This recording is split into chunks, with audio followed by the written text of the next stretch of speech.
Good afternoon. This is the regularly scheduled meeting of the Athens City Planning Commission for March 16th, 2006. It's 2:30 p.m.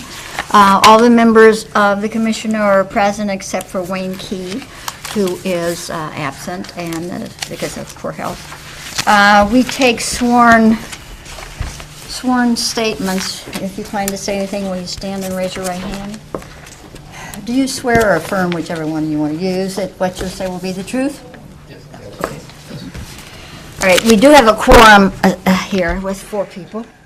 Our first case is number 6, University Estates, and this concerns the zoning designation. Where's my map? It's in here. Does anybody wish to speak to that? Okay. Mayor, identify yourself. Is the list going around? Good afternoon. My name is Lance Rep with University Estates, and I have Rick Aremus and Adam Sheets along with me. The purpose of the meeting today is for the zoning designation that goes along with our process for annexation. And the second item I want to talk to is about some minor plat changes to the original Phase 1 plat that we had done before. Okay, but we want to take this as in One separate. separate. It's A and B on our agenda, okay? Oh, okay. We want you to do the zoning The thing zoning first? Okay. Mhm. Okay.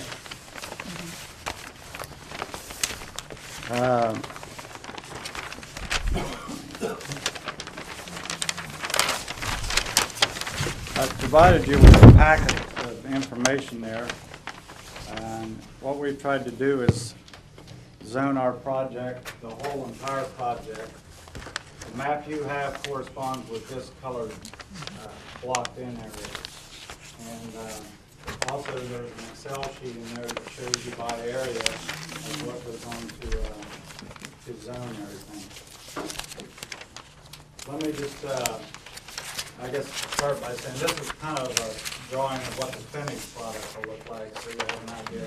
And there should be one of those in the package. Which packet? My new packet or my old packet? The areas that we like to zone is basically just commercial, multifamily, and the residential. The commercial is mostly up front. Our plans right now are for like a little banking center, an office building. This is the assisted living and skilled nursing facility. These are retirement type condos, apartments, townhouses. Then our Phase 1 single family is right back to here. It's all paved. The cul-de-sacs are in. We've got about 7 houses going now.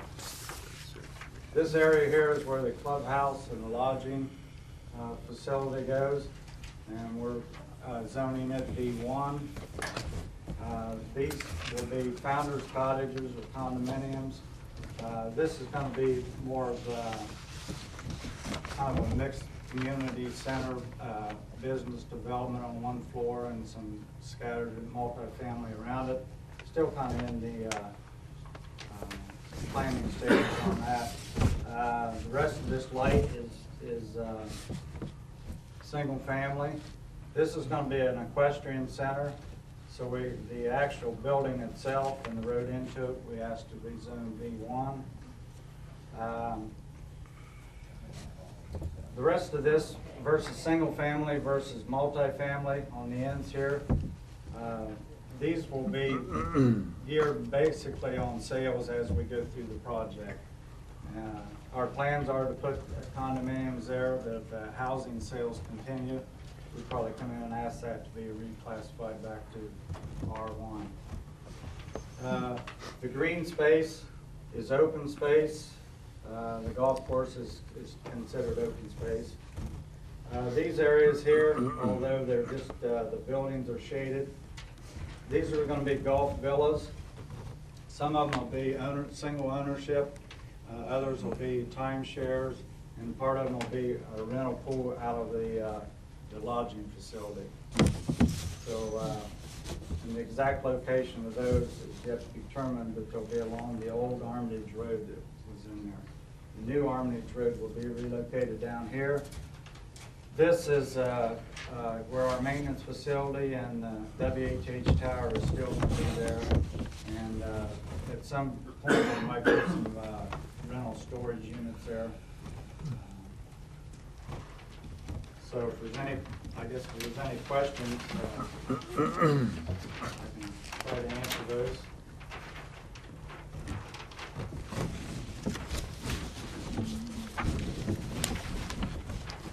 One thing I did mention, the open space is part of the homeowners association and would be controlled by the, it's in the deeds and restrictions. What we tried to do is leave 50-foot walkways throughout the project. So no matter where you buy a house on here, you still have access to the entire 830 acres.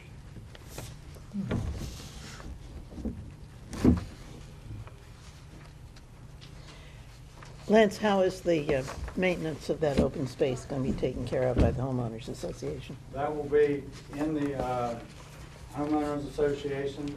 We will probably, first of all, it's mostly wood, so there'll be a lot to take care of. The center part here will be part of the homeowners association. Eventually, there'll be city streets, and so they'll take care of that. Really, that's the green space is almost all woods. But how about in these areas like, well, let's see, it's the B3 Grand Vista Village is going to have quite a bit of green in it, and the is that all going to Each be one of these mowed by the separate- homeowners? Yeah, each one of these separate projects will have their own maintenance budget and be controlled, just like its own little community. We will have a master plan that the townhouses have to belong to, the retirement, the commercial, the golf course, everybody belongs to a master. And the main purpose for that is to make sure that all areas of the development, one doesn't get run down and affect the other ones. So everybody's going to have a monthly fee of Right. some sort? There's a book in here, their agreement. Oh, okay. Yeah, In a one packet. In I didn't get that far. I got Yeah, in here, it's sidetracked so by the big, it map. goes on forever. I don't know who's gonna read it and sign it and swear they know what it says. I have a question about this, that equestrian center over there.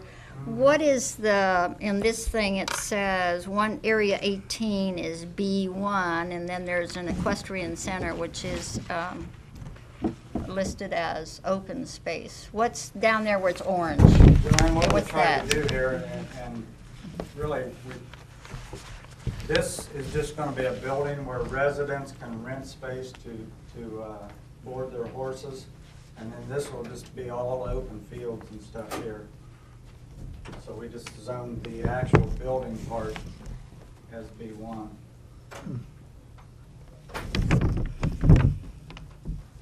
Where did you get some of your ideas about B1 and B2 and B3? It's just out of the code. Well, I'm a little concerned about your request for B1. B1 is a zone we have attempted in the past to get rid of, and which we still would like to because it's neighborhood business and it's usually stuck someplace where it doesn't belong. We were not successful in getting rid of it, but I'm not sure that the way I interpret it and the way you interpret it are probably two different things, but. I don't know. Well, I think the B1, is because you're gonna have some business in that area, and it's Yeah. intertwined with the residential. Right, but it's a hierarchical code, and so if we recommend B2, I mean, B1 activities can happen in a B2. So it just interjects more restrictions at a B1 versus a B2 versus a B3. And there's very little B2 businesses in town. I think all of the B businesses have with it in the code that you have to have business on the first floor, and then on the second floor and above can be either business or housing. I thought that was just the downtown district. No, That's everywhere. it's everywhere. All the B codes have that now. I'm curious about why you want to make the villas B1. These down here? Yeah. Okay. These are gonna be golf villas geared toward the golf course. They'll be out of a rental pool that's controlled by the lodging facility. So when people come in for a weekend or a week or 2 weeks, and we'll have some of them be timeshare, you know, so they're actually, would be considered a business venture versus strictly residential. But you're not going to be doing anything in them except residential, right? I don't play golf, so I don't know what you do in a villa. What do you do in a golf villa? So they really will only be residential, albeit short-term residential Well- or rental or whatever.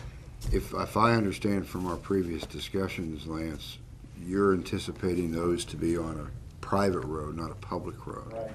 So probably what's going to have to happen at some point in time, they really get a designation as a PUD, superimposed over whatever base zoning that you have. Because if it doesn't have public road frontage, we're going to have to lump them all together, probably in a PUD that touches a public road. Good. What do you have in a golf villa? I mean, it's like rooms, parking, Yeah, these are gonna be bathrooms.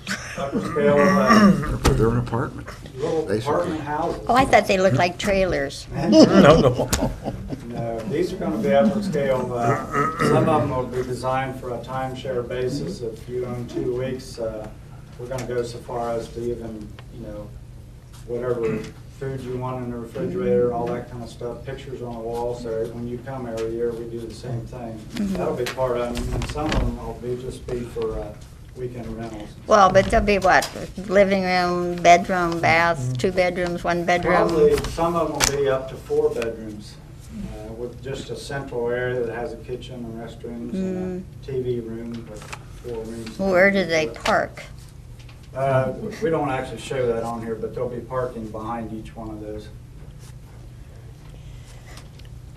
Why isn't that, it's not an R3 because they're not attached? Well, I think whenever this was designed, I don't think there was an understanding of these districts very well, so that's my feeling. I guess the way I understood it, Mary, correct me if I'm wrong, because it was in the rental pool and the private road like you're talking about, I thought it had to be connected into the B. Well, as I understand, you have actually platted the golf course and the clubhouse area. It's that ownership by the Ohio company, the Ohio Club. And then just to the left of that back toward Armitage Road and 682, has all been platted, the first 65 lots through the Planning Commission and approved by council, and a number of commercial business type lots at the front. All the rest of this plan is not even platted yet. And see, unless they would, I guess zoning designations don't necessarily have to follow lot lines, and we can't really in this case. But that'll happen more when we actually plat these others out later on as they're needed. But the golf course area itself is just going to be an overall plat of ownership by the golf course. Right. So that's why, again, I'm saying it doesn't really matter what we zone that. In fact, maybe it's best just to leave it even as open because, or green or recreational, because you're going to have to do a PUD in the middle of, because there's not 50 lots here. There's, you know, it's just to be determined because this is conceptual at this stage. Right. Where is the conceptual private road beginning? What's public of this roadway? This is the old Armitage Road. that Right. goes through there. We will keep parts of that old road, and then some of it will actually turn into our golf cart path. And the new Armitage Road will be relocated down below. Okay, so everything from where? Here, or here, or is, Right there, is gonna be private yeah. to over here, okay. But for- what agreement, I guess, do you have with the township trustees on Armitage Road? You haven't built the new road yet. No. It's, okay. Almost. But I mean, at some point in time, as we take it in annexation-wise, we, in essence, accept the right-of-way of Athens Township as being the right-of-way of the city. Right. So at some point, when you want to build the other, it's already on the plat for the other, but then you would be asking us to vacate the right-of-way to the adjoining property owners, which is all the Ohio Club, because it's no longer needed for a public purpose. Right. Okay, Right. just want to make sure. And at that time, that you would then use portions of it for a private road Private road. to do the villas or whatever. Okay. Is the only, you were going to put a hotel or something in there at one point, weren't you? It's gonna be part of the clubhouse. Clubhouse, it's part of the, there, Yeah. okay, this lodging, conference lodging, This thing. that thing.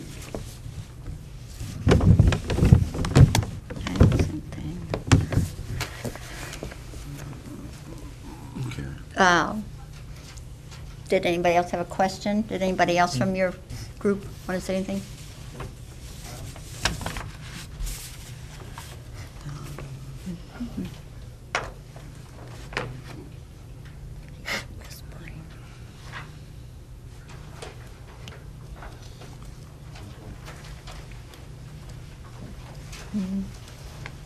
So I guess we're asking that this be approved as part of the process for annexation, that planning commission approved the zoning.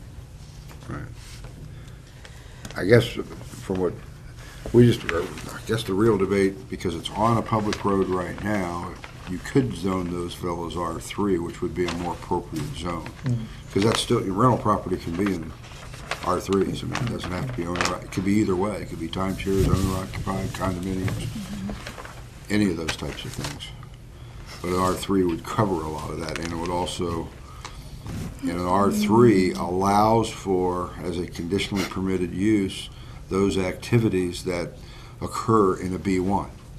And what you're asking for is a B1, but if we switch that to R3, you still get the B1 as a conditionally permitted use, which is what you're asking for, plus you get more flexibility in the respect as you develop those, if you join villas together in blocks of 4 units per building. It's automatic in an R3 that you can do that.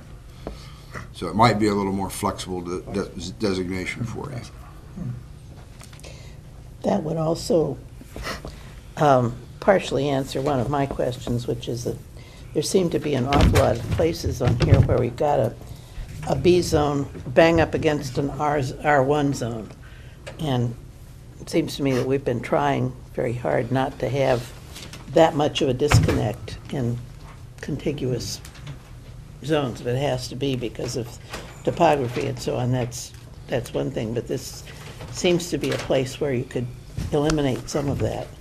I think except for the equestrian center, though, the B is pretty much grouped together Well, on the map, except for those golf courses. you've got an R1 here, you got a B1 here, an R1 here, All this is, and this is all B1, and here's R1 out here, so that there's quite a lot of common boundary here between Bs and Rs. And the same thing sort of applies to this. If you, And, I mean, I agree with you there, that seems separate. What we tried to do is keep, the B section and the B section, and then they have everything else. And the way the hillside lies, this clubhouse is gonna be probably 150 feet off of the road. So it's back in there. This is on top of the hill by the water tank. To the, at least on this one that I have here, which is labeled B, same as that one? Yeah. There's a dotted line that goes down from the clubhouse area Is that an easement right away, or Oh, that's dotted the line? gas line. That's the gas line? Yeah. Okay. So that's an easement for a gas line? Right, that's the high transmission gas line that goes through the Okay. property. Covering up the microphone.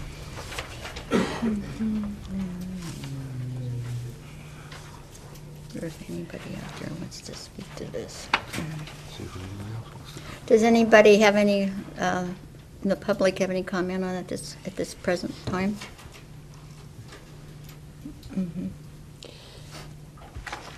I think this is complex enough, and nobody from the public is going to comment. I think it's a complex enough issue and has enough public interest in it so that the Planning Commission should hold a public hearing on it. And I move that we schedule a public hearing, which I understand takes 30 days' notice.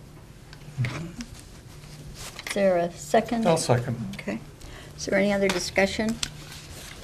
The only thing I'll note is that I think with the rezoning, the public hearing is optional for the Planning Commission, but mandatory for City Council. And we're under a guideline, as I recall, the county released this in early January. It is to be presented to council early April, at their first meeting in April, and then they have 120 days in which to act on it, which would take it into mid-July. And after they don't act by July 17th, it dies. We didn't annex it. So we have that window, and if we put a mandatory 30-day in, and council has a mandatory 30-day, that's a Getting very good portion close. of our 120 days. It's half of it. And I would prefer, I guess, in a way, for us to, at our next meeting, probably make any changes we wish to on this, and we reflect upon it, ask them to come back, do ours, and then let council do the mandatory public hearing. And I think that would not make it so compact and rushed as it would in the long term.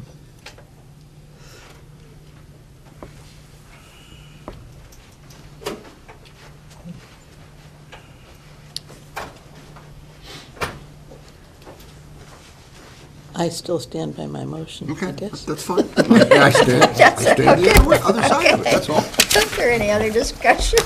All in favor of the motion, say aye. Aye. Aye. Opposed? Aye. Okay, 3-1. And I would like to see this sort of straightened up a little bit. These zones and things are sort of, okay. All right, now you want to do your second part? Okay, Let me find my piece of paper and read it to you. Go into the minutes. I've lost my minutes.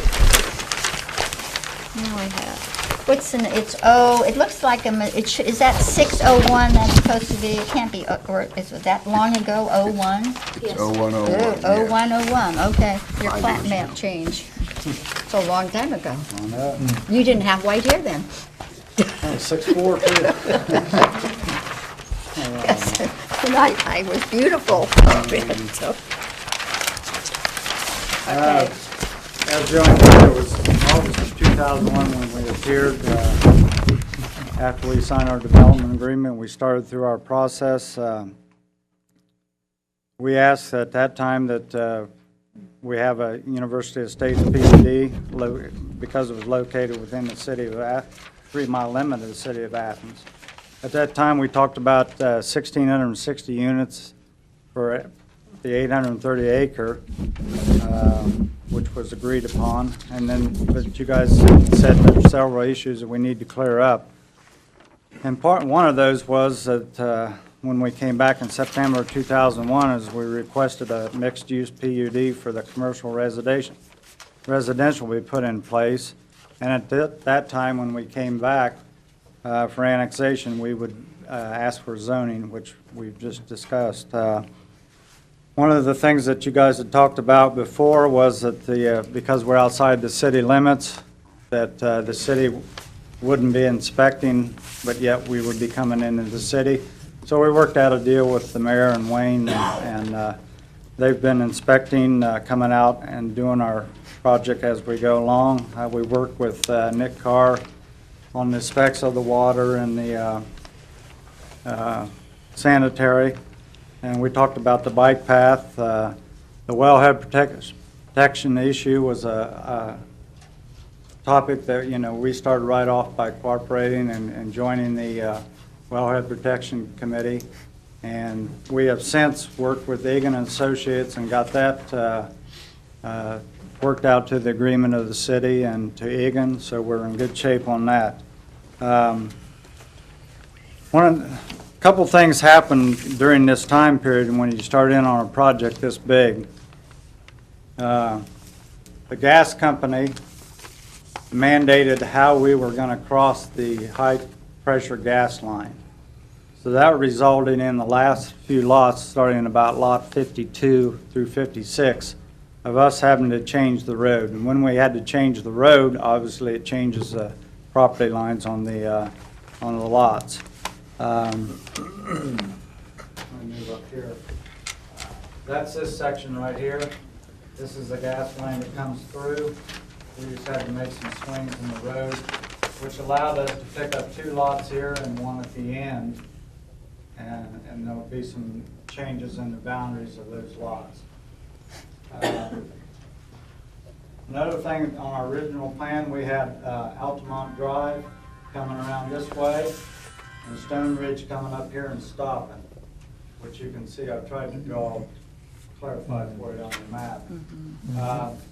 That left us with 2 cul-de-sacs, and it also left us with a real long cul-de-sac here that we didn't feel was going to be a safe situation, especially with the retirement type condos we were putting in there.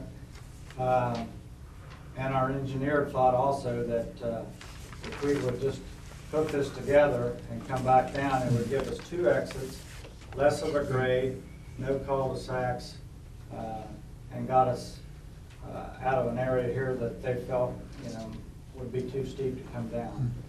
So that's how that change came about.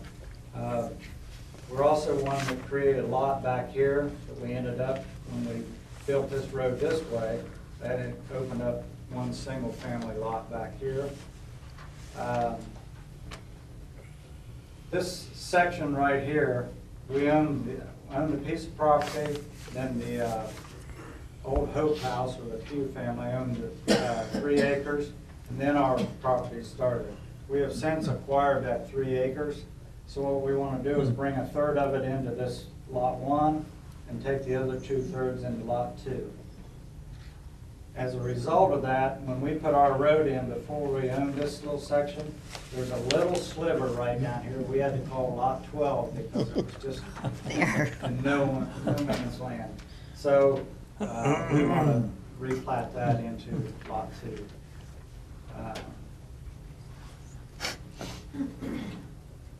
The last thing on your map, it doesn't show here, after we developed this idea of where to put these in the condos and everything, we want to change the lower boundary line of University Estates to encompass the Gulf Villas.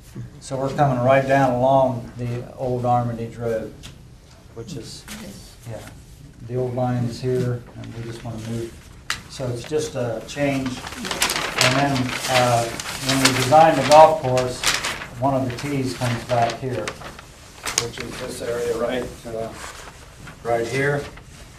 So it's just kind of a swap between University Estates and the Iowa Club on the boundary line. Okay, but that would be with a future plat, right? Right. That would be done, yeah. Because that right now is owned by the Ohio Company, or is unplatted land by University Estates. Right. I think up in here, I don't know exactly what the boundaries of the Ohio Club are, but anyway. A question on your single lot off of the reconfigured lot 6. Yeah. I don't see where it touches the new public road.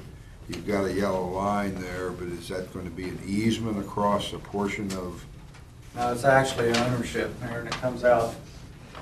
is your. So you're gonna read, Here's the color map. it's around here somewhere. That one or the other one? The other one. Put that one away. Here. Here's the, This one? this, You see it on, still too small. No, you've got it. Yeah, see how it comes in and then About there. what's the minimum, 60 foot, I think? 50. 650? For, about 50 for a right away, but I think it's 60, you're right, for a lot, A lot. 60 or 70. So it does come in touch there. Okay. Are you renumbering any, I mean, like before, obviously lot 7 has the road going through, is it just gonna go through the middle of it, lot 7 will be on both sides? Both sides of it, if we can do that. If That would not, be our we'd have- preference. Yeah. Yeah, I mean, yeah, okay. Just wanna make Which sure. one's lot 7? This one here, Okay. so now I have the road. So right it's going not through gonna it. be, is that gonna be divided into lots for sale for houses, or That's in the commercial part. it's a commercial part? Oh, okay. Retirement homes. Okay, in here. Yeah. So you're just gonna have it on both sides of the road, Mhm. probably. Right. So other than what you're doing, let's see, you said something about a creation of a lot 12? No, I'm doing away with lot 12. That's You're doing away with lot real tiny sliver there. and merging it with lot 2 Two. and 1. Actually, I don't think lot 12 touched, Well, there, Touches 1 one? and 11 and 2. no. well, see, you have to explain to me. This is, I think, 1, 2, this has got an 11. Actually, this is 12. See this Yeah. part right here? Okay, That's all we're talking about. Well, that's what right he's there. got it circled there, that's Yeah, what. Okay. I made mine. all right, so you're doing away with lot 12 and making lot 1 bigger and lot 2 bigger. Mhm. But was this area of 11? Well, What's 11? Is 11 that- Eleven is is actually he's owned one by, of those people up there, they owned actually it. owned by Betty Connor now. Okay, so it wasn't in your plating. Now you want to include it in your plating. Right. Which at the time, it was before we bought it, was Okay, Andrew's pew. all right.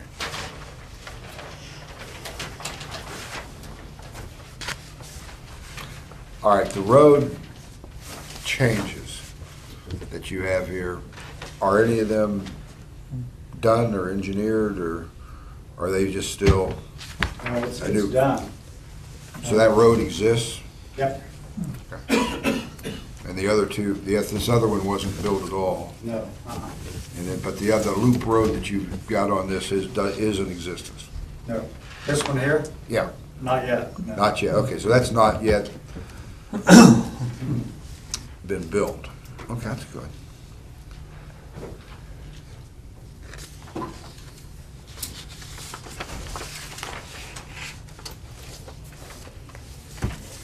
So for the changes, we're just considering this. This is not in it. That's not in This I guess- is here and over here. The new roadway system, I guess, on the left, adding to it property that you acquired that was on the original as being outside, and then just adding a portion of that to each side of lot 1 and lot 2. Right, lot 12. And then creating lot 52A, 52B, 56. and 56A. That's all the, when we had. And then changing the boundary of the road toward the end of the plat, because you shifted it slightly. Slightly, So you have so- to change some of the, So you have to redraw the property lines on that, but I've got the road where it changed.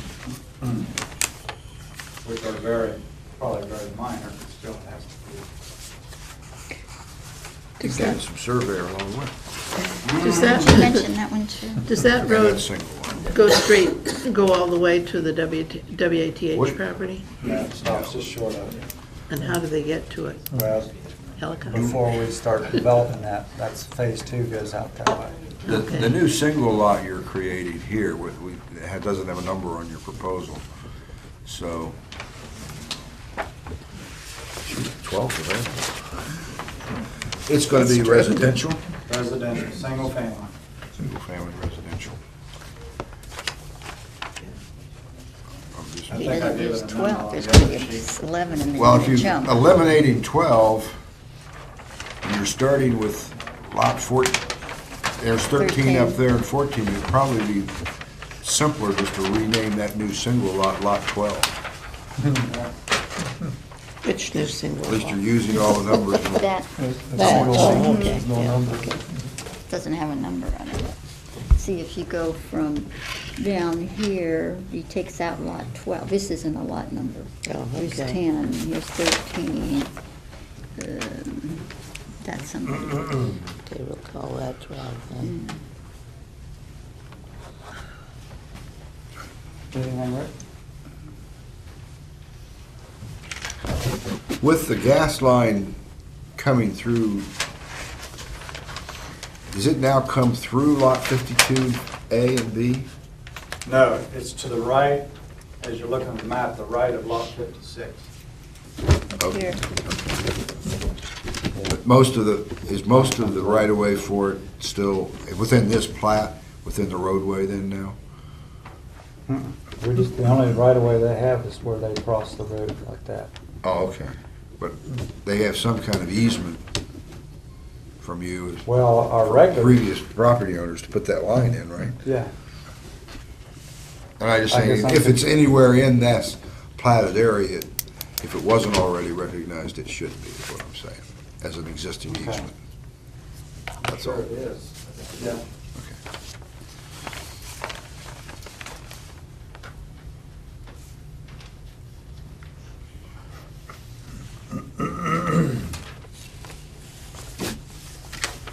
Anything else? Does anybody, do you have any questions, Harry? Steve, do you have any comments on this? Probably just one thing real quick.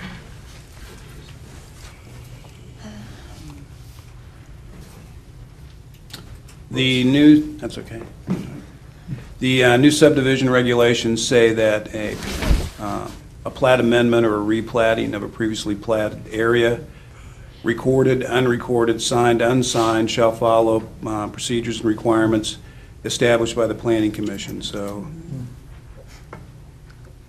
I'd recommend that one of those be, at this time, that a new plat be submitted with accurate lines, meets and bounds descriptions, and have signature lines at a minimum for the Service Safety Director and the Chair of the Planning Commission. You'll have to decide if you do decide to have a new plat with signature lines, if you want it to go back, probably it should go back to the county engineer also to check the surveyor's math accuracy. And then you'll just have to decide if you want to run it back through council or not. It's open-ended. It doesn't say one way or the other. It doesn't have to go back through council? It says that you will establish procedures and requirements. This is the first time we've ever applied that section of the code. We didn't apply that in Blackburn I Woods? thought we did something, yeah. Yes, I we take did. that back, you're right. We Yeah. did do that. Now, We didn't make them, we didn't consider Didn't make it that go- a big make it No, go we back just, to the- No. the boundaries didn't change. This is the only difference in this Right. one. The boundaries changed slightly because of the addition of the purchase of property and a slight You're right. movement in the roadway where there were no lots on the other side prior, so. Mr. Lovedahl took, Otherwise, we're using the same ground. It's just reconfiguring lots in slightly different ways. okay. So, and I don't believe that one, because it was considered to be substantially insignificant, it wasn't run back through council, to my knowledge. And really, all it is to me, it's just a document that keeps the auditor on track, the acreage, the exact meets and bounds, and areas in the public right-of-way. It's really just a check of surveyor's math accuracy and the exact location of public ways. But what you're saying, Steve, you're recommending that the next step is for the subdivider to create a new Right. plat and miler, and then have a listing of what the changes are, probably on that from the other, or at least, doesn't have to be on the miler, but submitted to us. Right. And then, at that time, we could then vote on it and decide that that's enough or not.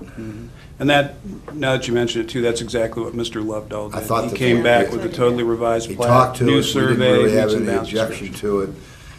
So then he went and did the miler and did all of the survey work, and got it all done, restated what it was that we was changing, and we adopted it in a meeting. Right. Now, in his case too, as you mentioned, the total acreage was not changing, just the number of lots. In this case, we do have a little change in There is acreage an also. addition of acreage. Yep, and a slight realignment of a public right-of-way. Yeah.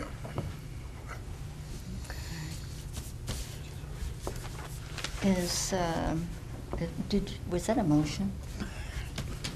Yes. Sounded like one. I'll Sounded second. like one Okay, to me, whatever that too. motion was. Did you get that The motion? support on Read this that back, Melissa.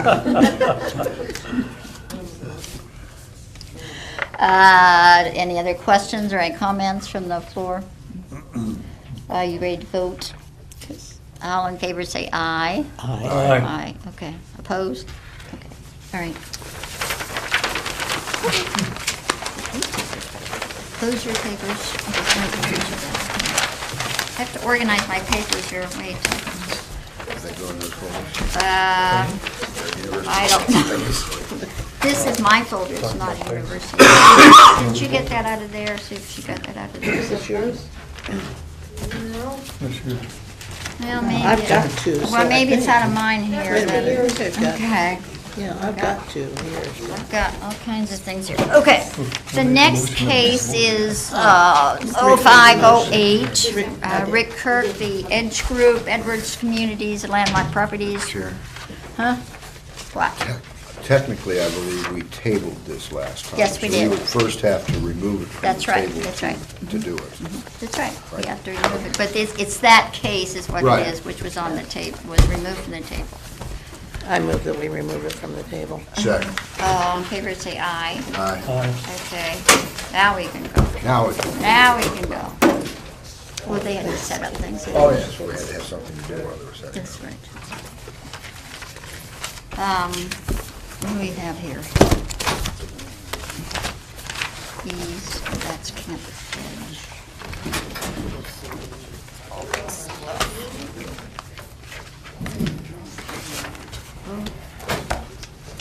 See, if you buy that building, it'd be a lot better.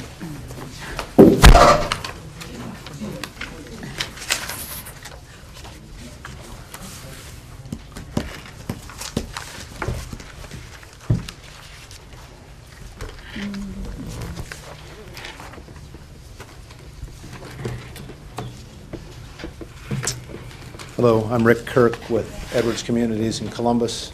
Have Ryan Pearson with me, who is our land planner and consultant. We're back with this landmark proposed project. Thought I might review a few of the things where we were last time. When we came in, we had 167 units, and we did have a four-story building. You had suggested that we have a site visit at their last meeting, which we did with several members of your commission.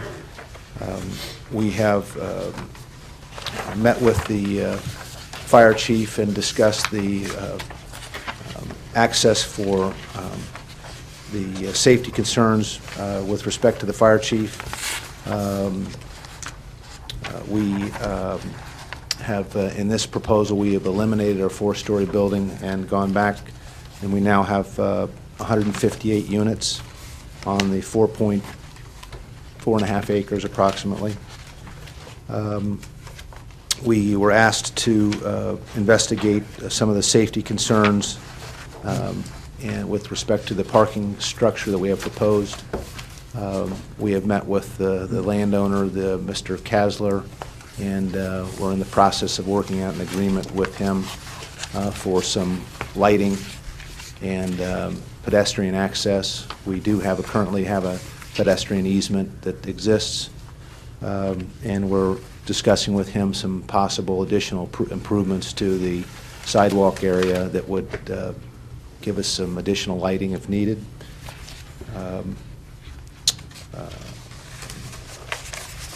Some of the things that we have on our site here, we believe that this is an excellent location for higher density. The scale of the buildings will be consistent with the buildings along Court Street and in the area. They're all 3-story. The convenience in terms of the proximity to campus and community amenities is anywhere from 3 to 10-minute walk. We will have our own community facilities that will serve our community, which will have a fitness area, a theater, social rooms, computer lab, outdoor grills, those kinds of amenities. We have fully furnished units where we'll have a private bedroom, private bath, individual thermostats, full kitchen.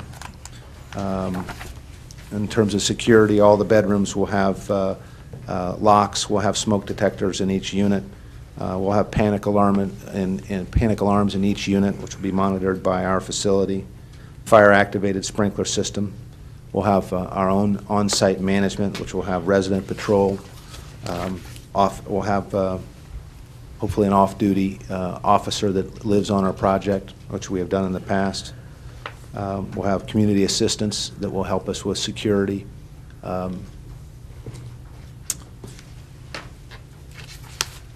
We think that this will be a benefit to the city. You have an existing vacant building with the IGA building and the landmark property. There are environmental issues that we will clean up.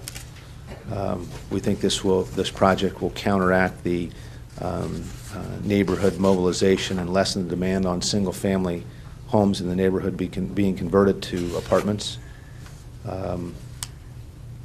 It's a logical site and use for this kind of density.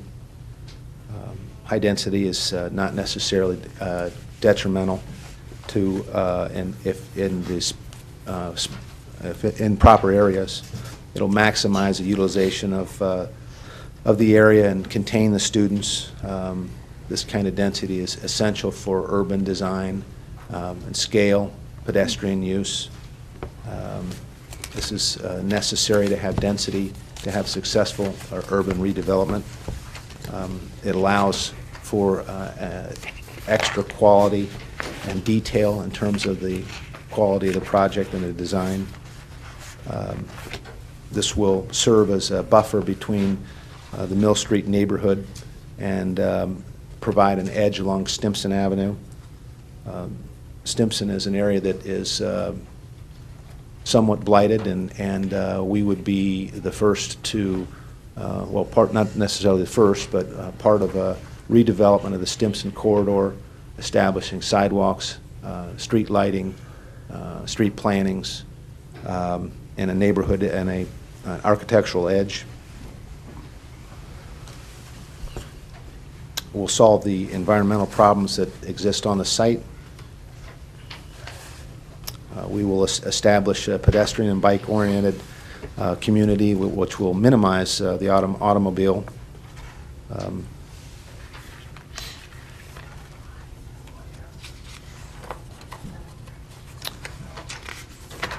We think that the architecture fits in. The massing, the proportions is consistent with what you have in the area. We'll minimize the need for police and fire since we have our own on-site management and fire suppression systems.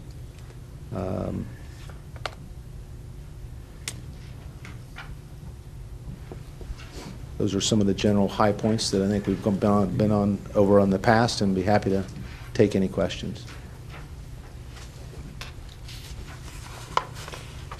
What about the commercial frontage on Stimson? Yes, we have a rendering here at the bottom that shows our Stimson Avenue concept. We have agreed that we would have first floor retail, and that's just a concept of how the storefronts might look. Part of this first floor we would use for our community facility, and the other portion here will go out to market and see if we can find commercial users that would be part of our community and help the project as well. We did meet Might add with the Disabilities Commission recently, yesterday, and went over design requirements that they might have. We thought, and we are well along in terms of those needs, and felt like all of the questions that they had, we could incorporate in the project. There was some requests for relocation of handicap spaces, and those are some things that we'll incorporate into our final plan if you are feel satisfied to give us our preliminary vote today. Ryan, any other issues that we might have discussed? As far as the Disabilities Commission goes, we also talked about the architecture and the unit plans. They brought up some other requests, such as levered handles on the faucets on all the first floor units, which I think Good it's plan. fine with us. We were already moving our outlets up on all the first floor units, and that was one thing that they asked about. Light switches and thermostats get moved down a little bit. We're required by code to provide 2% type A units on the ground floor, which is the more restrictive with the lowered countertops. And I think we agreed to doing twice that many, do 4%, which it equates to two units that would be that type A. And we talked about we would associate those with convenient ADA spaces. The other place that they asked for a few more spaces, if we could get them along the alley here, which I think we can accomplish that. The parallel spaces are somewhat difficult to get to be perfect ADA spaces, but I think we have a good solution that they all seem to agree that would work for them. Did you talk about the cost of adapting the countertops and so on, and who would pay for that? We did. We did. I had,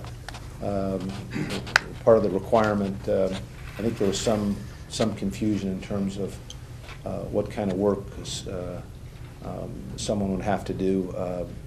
We already have thresholds and doors and countertops and light fixtures and levered faucets, all those things we would incorporate.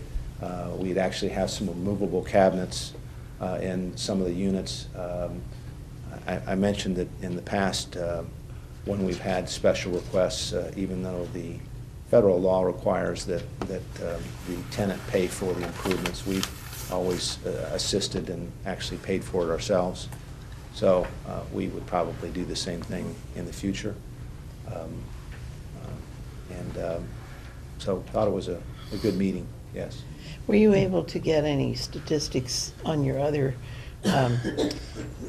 student housing projects? Yes. About the percentage of disability? Yes. We currently have 1,887 beds that we have about 100% occupied, and we have one person in a wheelchair. Thank you. Mhm.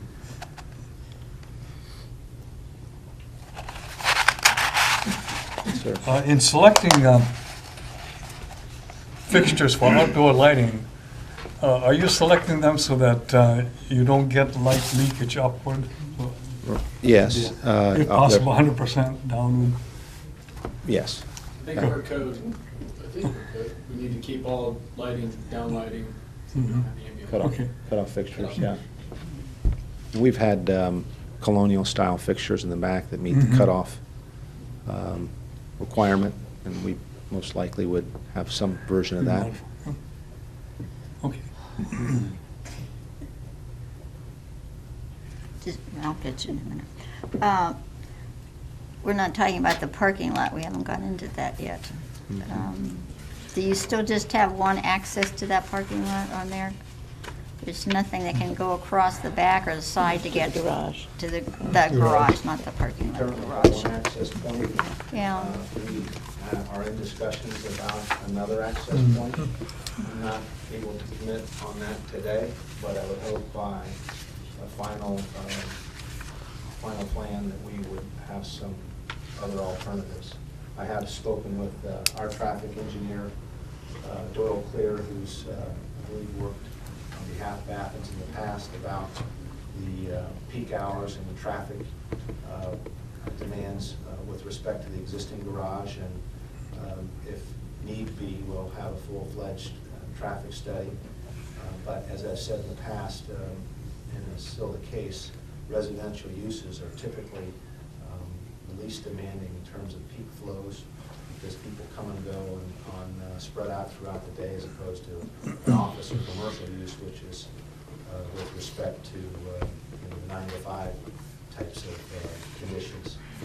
We also, I spoke with the bank in terms of the use of that lot currently, which they lease to students, and one of the bank officials told me that most of the cars remain out there without any movement during the week. So we are, believe strongly that the proximity of this site within walking distance of Court Street, which is just literally a couple of minutes, and then to the edge of campus or even mid-campus, it's so convenient that we believe strongly that folks will park their cars and have limited use during the daytime and even during the week. I don't believe that there's going to be any huge traffic jams. We have talked with the street department in terms of the specifications on Hawkins Street, and the specification of the street is sufficient to support the vehicle traffic that we have. Thank you. Anybody here, you have another question? Okay, did you want to say anything, Steve, before I open up to the floor? Just one thing. Okay.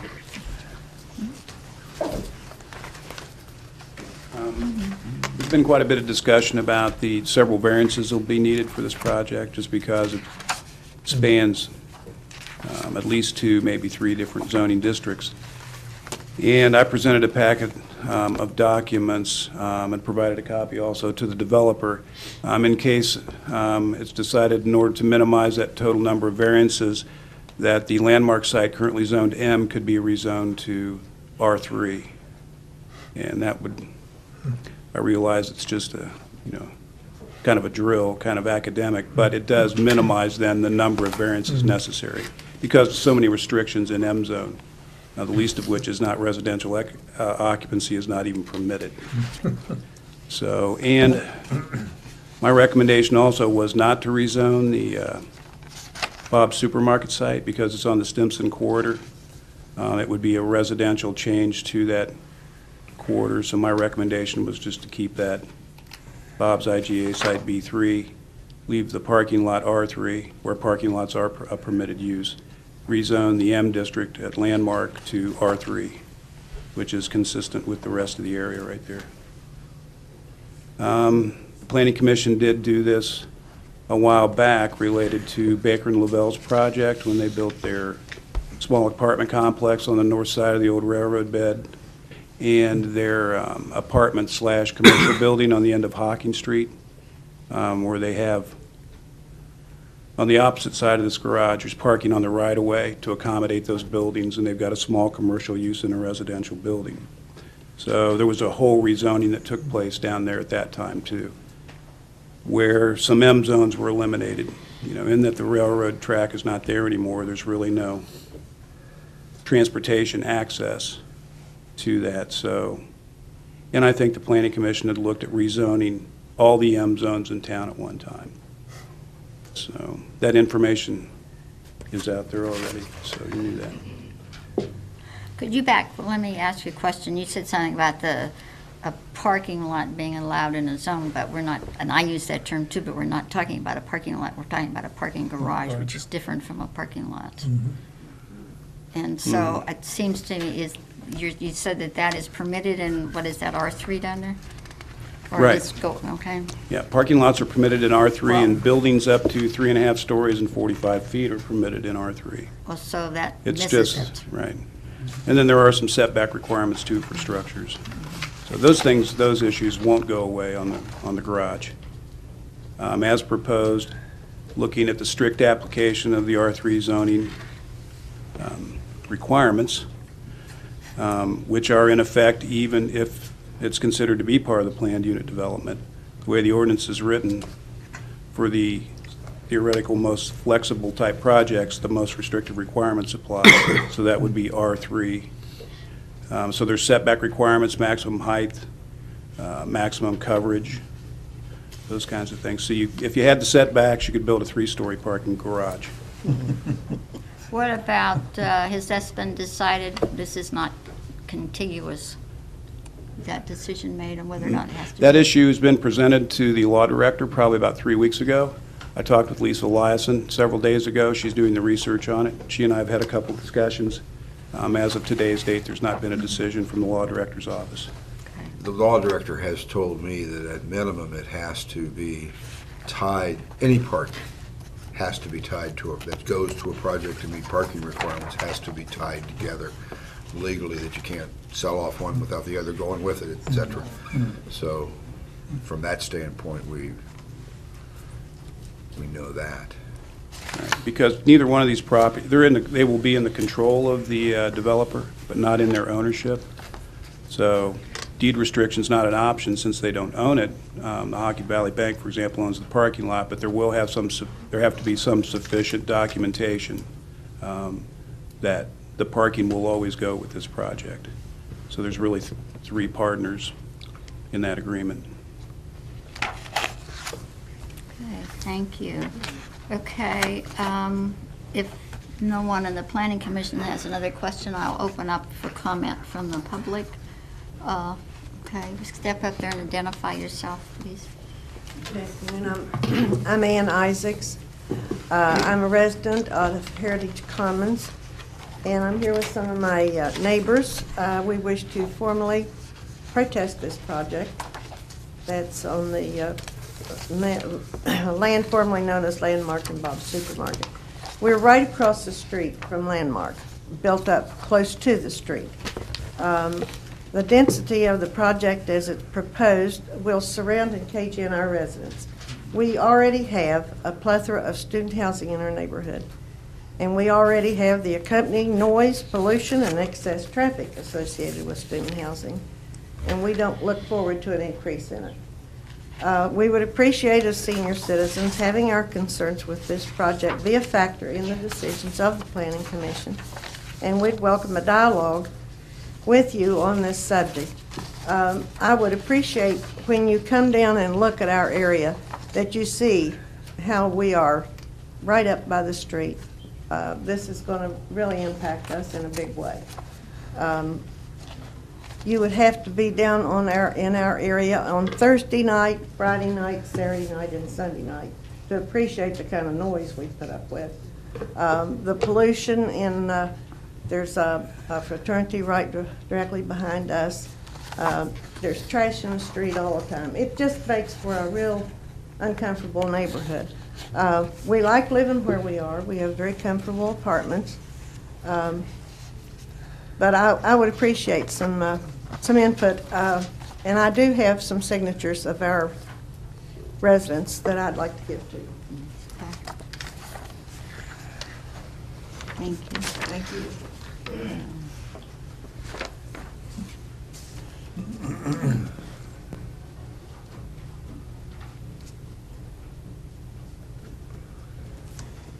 I think there are 29, at least 29 signatures on there to put that in there. So did anybody else have a comment? Okay. Can I get a clarification from the mayor on what Gary Hunter did say to you? Oh, sorry. It's my first visit. Tell us who you are. Patrick Rose, 5 Northwood Drive. Very concerned citizen about this project. Mayor, could you clarify what Mr. Hunter said to you about the, has to be connected? Is that a physical connection, or? I mean, He had we just obviously said know that- it's not connected. No, obviously it isn't. He had said that, as with, for example, the Cornwell project at the end of, practically at the end of Court Street, when that was before the Planning Commission some years ago, some of the parking he had for that was not on that physical site, so he had to tie that up by, in fact, he owned the other property in this case, but they had to tie it to that project. It couldn't be used for parking for any other use. That had to be a designated for that project to meet the parking requirements. Any sale of the apartments would have to have the sale of the parking garage, or the change of ownership would have to go with it. So the city wouldn't find itself with a parking garage that was sold off, and all of a sudden you don't have the 500 or so parking spaces that it was going to give. Well, It isn't has that to be tied together. Isn't that a possibility with this situation? They don't own the parking lot. Right. They have 500 and some cars over there, and they don't even own the lot. Right. Or traditionally, when we have developments, you're allowed to deed restrict parking within 250 feet, but you're required to own the lot. So there's always a possibility that whatever agreement they have might not hold up in the long run. One side might say, hey, we don't like what you're doing, and we want to dissolve this lease and this relationship. Then we have 500 and some kids running around without a place to park, or who knows what could happen with that kind of relationship. It's dangerous. It's more dangerous. That's why it's a lawyer question, Patrick, not us. Yeah, well, we've asked these questions to some lawyers, and we haven't got the answers back yet, so. Yeah. Well, I haven't either. We're still waiting. And that's why I wonder how we can even proceed until we have answers to some of these questions. Like, is this a PUD in your eyes? I mean, Yeah. It'd have to be. do the rest of you agree that There are it's a multiple PUD? buildings on one site, it has to be a PUD. But it's not even on one site. It's know. not contiguous. And traditionally, and I've done some research on this, typically PUDs are a tract of land, a piece of land, singular. It doesn't take another section of land and say, okay, let's go and see if we can work out a deal with this and use this for 550 parking spaces, especially 2/3 of an acre, with one way in and one way out on one of our major thoroughfares, Hawking Street. So, we need to take a good look at this. This is big. Anyway, something else, sometimes the more research you do, sometimes the more confusing it gets, but this is the PUD requirements. And back in January 2004, introduced by Jim Sands, 21.0902, it says in bold letters, it says, planned unit developments shall conform to all zoning code requirements for PUDs located within the corporate limits of the city of Athens. If there's any conflict with the zoning code, the more restrictive will apply, which throws it back to the zoning code. I mean, that's black and white. So I have a problem, like, where do we get latitude to even go anywhere with this and grant these massive variances they're requesting, when it says right there that they shall conform in bold letters? I mean, Yeah, that was the change you made, that's why it's in bold letters. well, change or no change, it's there, I mean, so. I know this. How do we deal with it? I mean, how do you have latitude if it says this in our zoning code? I don't understand that. Could you explain that to me? We can only state what the changes are. From remembering the discussion when council passed that, and it was related to Herald Square, caused most of it, because they then passed that after the approval of Herald Square. They then said the zoning, or the planning commission needs to point out anywhere that it is not in conformance with the zoning, the underlying zoning that's there. And so what Mr. Pearson was talking about. We would have to point out in every instance what was not met by this PUD in the zoning code, which makes a PUD very inflexible. Inflexible. Well, it makes it point out all of that, and then, the idea of a PUD was to be flexibility.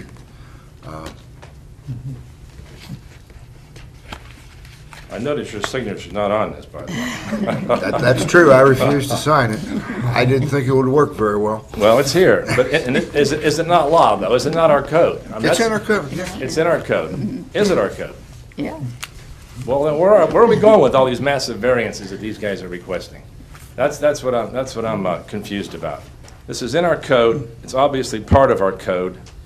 And they talk about, conforming to code when it's handy, but when it comes to these other mega variances they need, they seem to pretty much ignore our code. So I want to go over a few things here. Thanks for putting these up here. These will come in handy.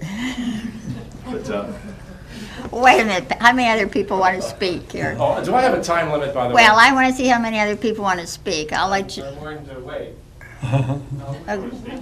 there are about 3 or 4 people, so don't, you know, you can talk a I'll be long quick. time. I'll I be know fairly that. quick. Yeah. It's just that, like I said, some of these issues No, I are want you to kinda be able to cluttered. say it, but I just, if everybody in the room wanted to speak, we were going to have to be careful and, you know. Okay, I'm just going to make some comments. The parking garage, to me, is the big problem with this project. What they've seemed to have done is gone over to Bob's and gone over to Landmark and compacted as many apartments as they could possibly fit on there. Anyway, I want to start out with the parking garage. The parking garage would be the tallest building in Athens since Bromley Hall was built in the mid-'60s. That was before we had our current zoning code, which started in 1968. This location of the parking garage site is an R3 zone, and a structure this size would be totally out of character for the city of Athens. It would further erode the small-town charm that exists now. It would also be visible from many areas of the city, and it won't be pretty. Residential housing surrounds this site on 3 sides, including mine and a couple other people that are present here. The height limitation in an R3 zone is 45 feet. The parking garage will be 7 stories and 70 feet. That's massive. I went up the other day to the parking garage uptown, and I measured it just to get a perspective as to what's what, and that's 60 feet. And I went up on top of that roof, and I looked down, dropping my tape measure, and I'll tell you, it's high up there, very high. And they add 10 more feet to that, and that's what we have here with these fellas. That would totally dwarf my housing and anybody else's housing down there on the Palmer Street area. Totally just not fit. So I think we need to do is, well, you need to understand how massive this is. I mean, go uptown and stand next to that parking garage and look up. It's almost the same length as theirs would be. And that height is just, it's huge. The lot coverage is 40% in this zone. It looks to me like they want to cover 95% of it. It's like wall-to-wall parking garage. You know, just totally obliterating these bulk controls that we have. Current setback is 25 feet in the front, 40 feet in the back, and approximately 10 feet on each side. The proposed garage appears to have very little setbacks on all 4 sides. So they'll be right up against people's property lines. Close to them, anyway. The garage is an off-site area to park, and it's about 300 to 600 feet average from the proposed apartments across the street and down the cul-de-sac. In addition, the site is not even owned by the developers. It will have to be leased. We've already discussed that. The garage will have major safety issues with egress and ingress. All traffic to be routed onto Hawking Street one way. And right now, there's on-street parking on Hawking Street. So literally, Hawking Street is really a one alley or a one width exists right now to take care of that traffic because of the on-street parking. There are also other issues with the accessibility for fire and ambulance going down that narrow little street. Traditionally, parking garages have proven to be nuisance structures. We know that from the one we have right across the street. They often harbor vandalism, crime, excessive noise, and litter. I'll guarantee you all those things will be happening in there, whether you have an on-site guy or not. There are questions about the so-called pedestrian easement. We have basically found no record of that pedestrian easement. I don't know what you got cooked up, but we don't see it on the record anywhere. I know you're in communicata with certain people, but we found an easement that goes from this parking lot to Hocking Valley Bank area, but no easement that goes from where you're talking about. Is that something that you're still working on, or? Directed here, Pat, right, not to them. Oh, I can't ask them questions? They can answer them, but they can respond after you do that. Okay. Right now, that so-called pedestrian easement is not even used. The people that use that parking lot walk through an opening in the fence right smack dab in the middle of my property down there. So they're not even using that easement now. which makes me wonder if they'll ever open that up, or if it even exists, or will exist. On top of all this, it's only 2/3 of an acre, by the way.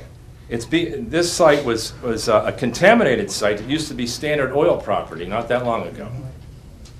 It was sealed with asphalt, and used as a parking lot for the last several years. Well, when that happened, I recall people saying, "Oh, that's a good idea. That place is contaminated. We'll seal it up. Parking lot, good use." Well, that's fine. One layer of parking is fine. It does the job. But when you start building a 7-story parking garage, you're talking about massive excavation and massive, you'd revisit that contamination problem down there. It would be another whole can of worms. The city initiated a utility study by Engineering Associates from Wooster, Ohio. It expresses several concerns about this project. Are you guys familiar with that study? I happen to have some copies here. It's funny, we initiate these studies, and then the people that should know about them don't seem to have the information. Because it's kind of important. Okay, the city had the study done. And this is addressed to Wayne Key. I don't want you to think I was going through his mail. This was public information down at the code office.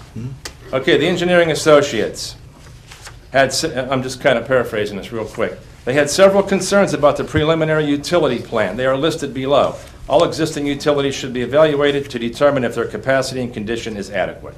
Number 2, here's the key issue. No utilities, existing or proposed, shall be located under any proposed structure, let alone a 7-story concrete and metal parking garage. How are we going to access these if we have problems with it?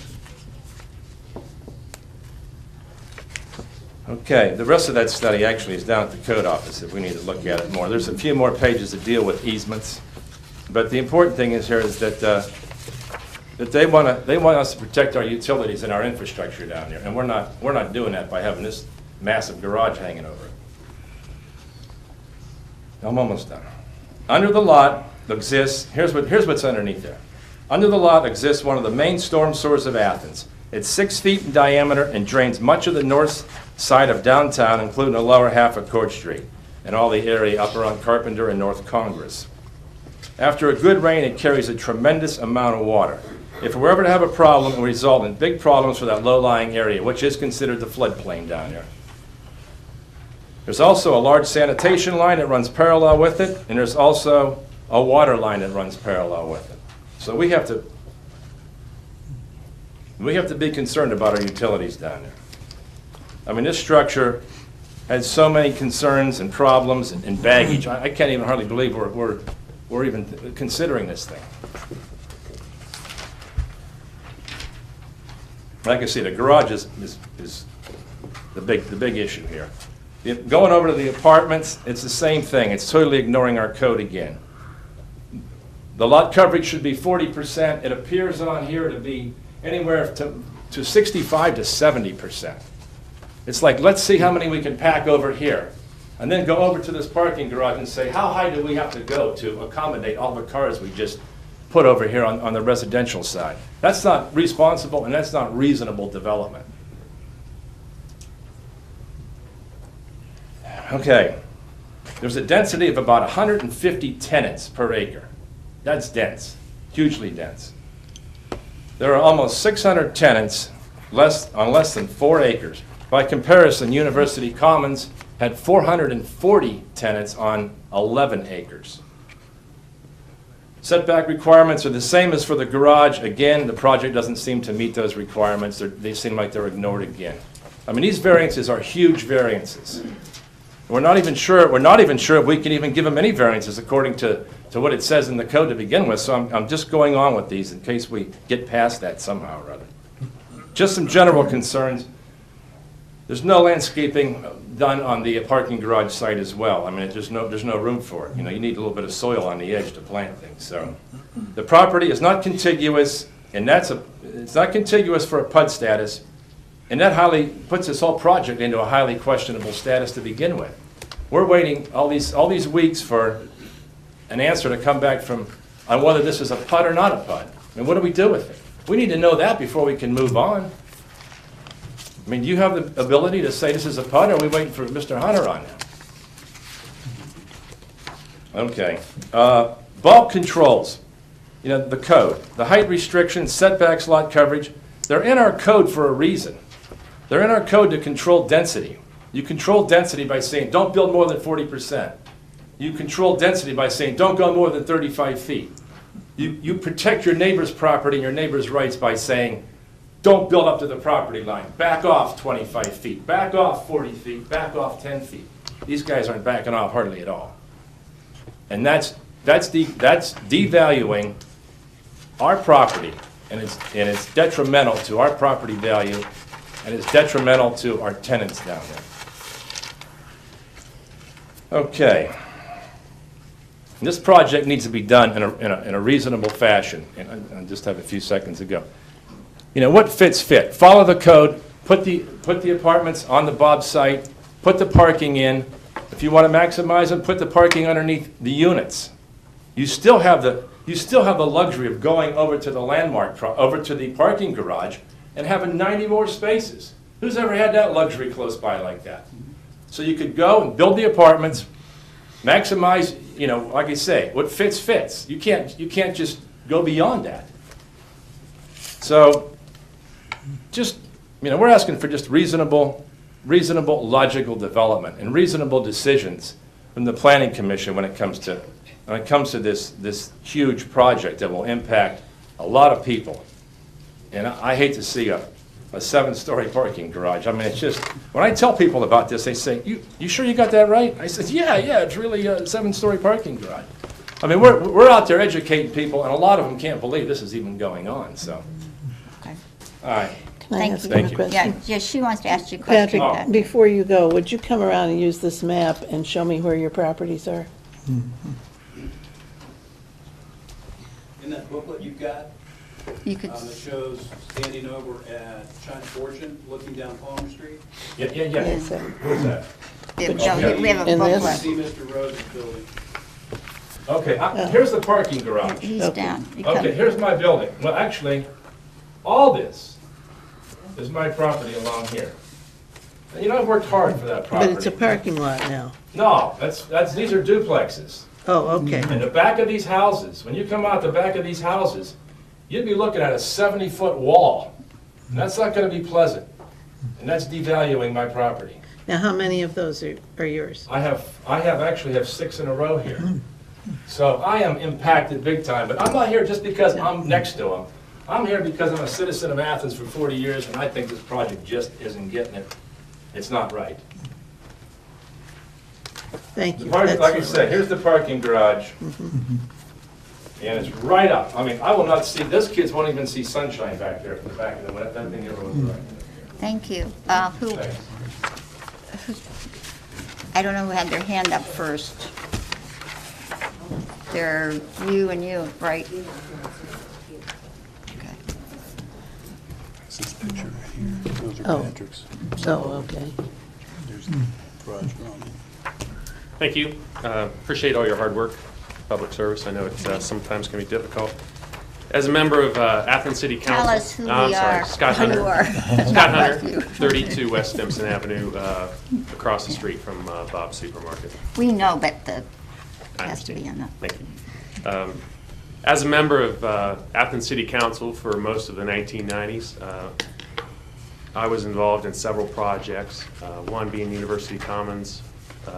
As chairman of the Planning and Economic Development Committee, I sponsored and supported 2 or 3 big or medium-sized projects, one being University Commons, one being the condos on West Union, and I think also the Mill Iron project and probably smaller other projects. So basically everything that came before me as a council member, I worked with, supported, and most of those have passed and are now fine projects.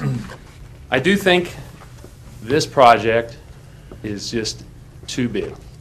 The garage, this parking garage will ruin the character of the city of Athens forever. And I want to make sure I clarify, is it 7 stories? I was wrong, it's 7 stories. 7 stories? 7.5 stories. 7.5 stories. 7.5, we're going higher, guys. Guys, I just don't think it fits our town. I think we all know that.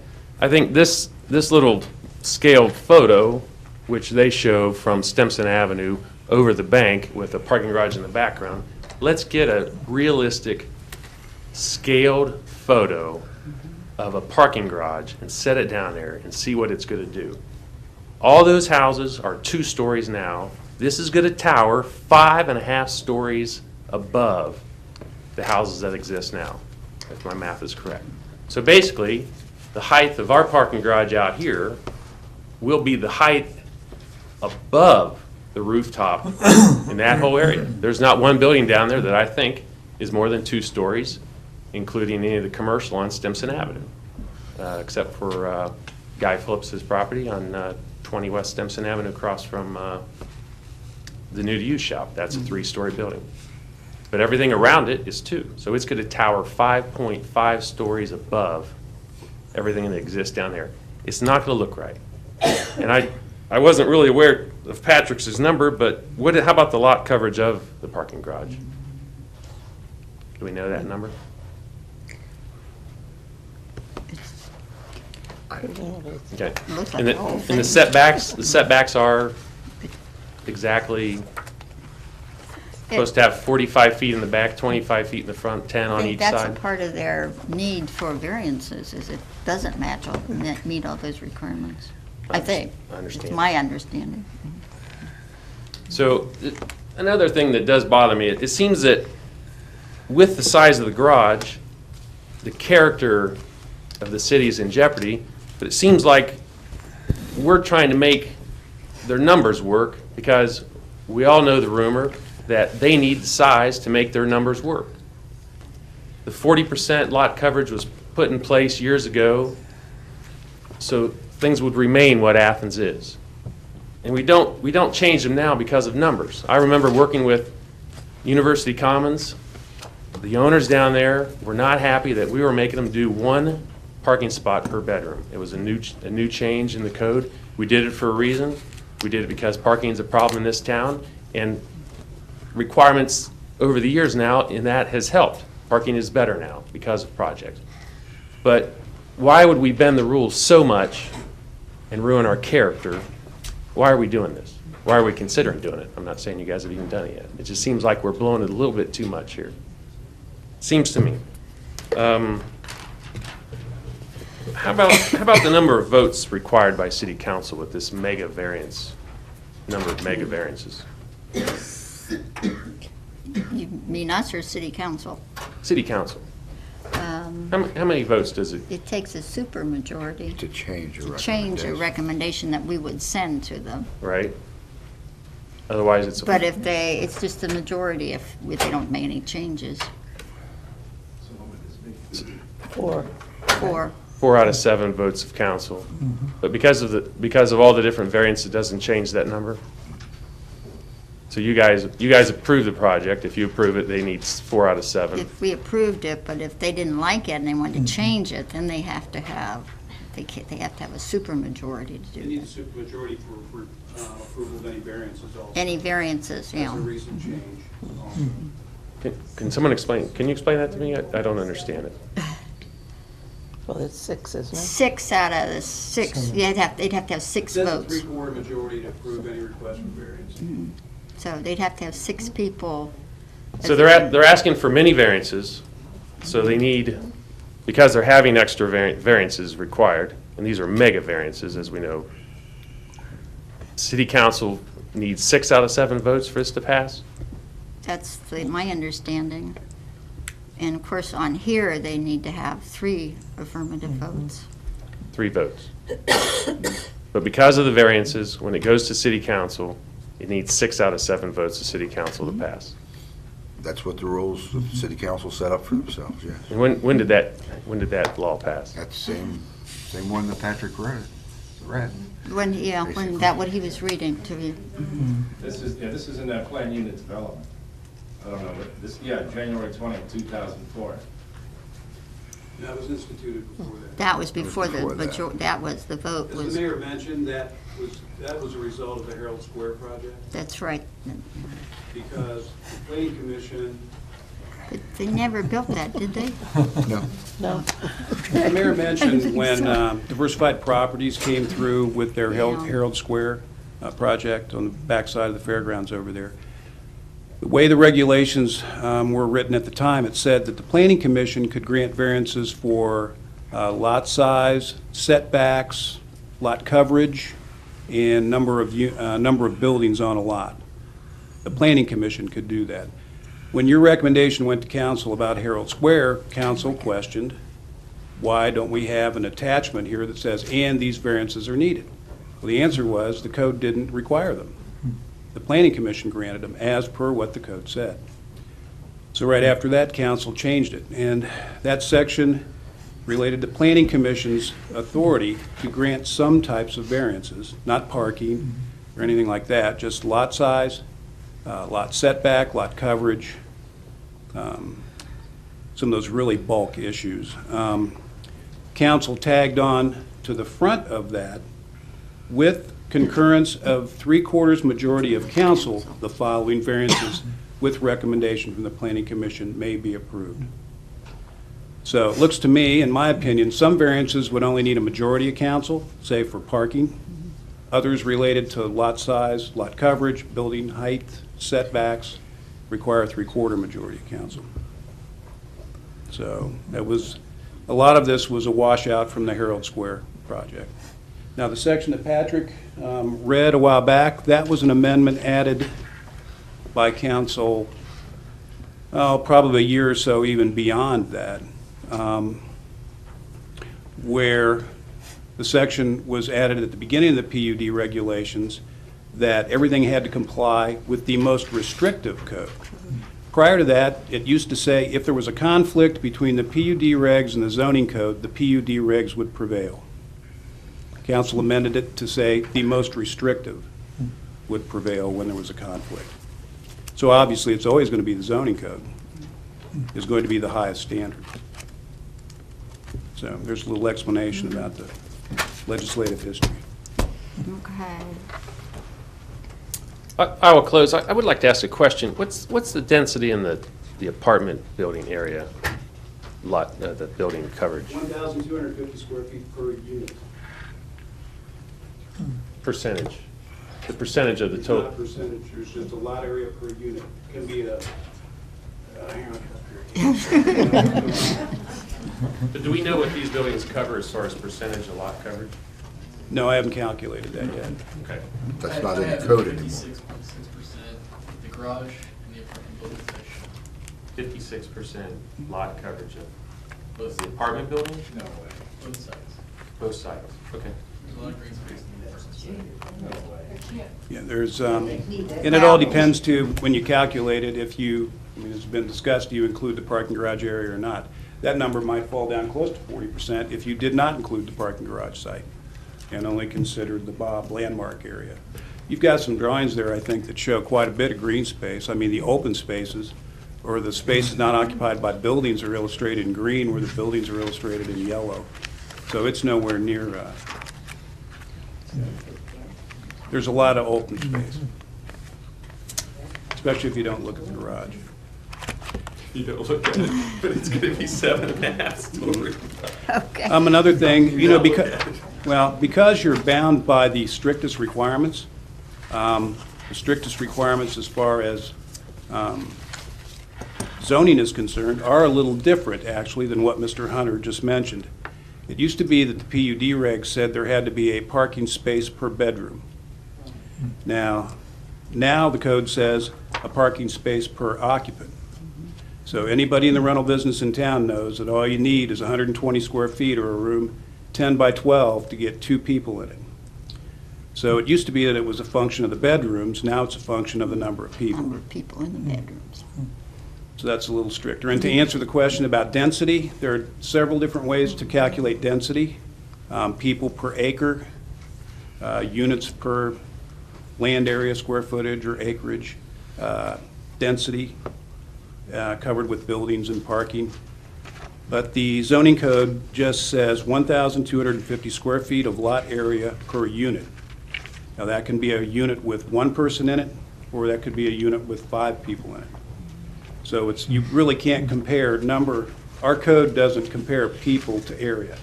It compares units to area. Okay. Right. Are you about finished? I'm finished. I'm Okay. just in Okay. a wrap up. I would like to say, you know, the code exists for a reason.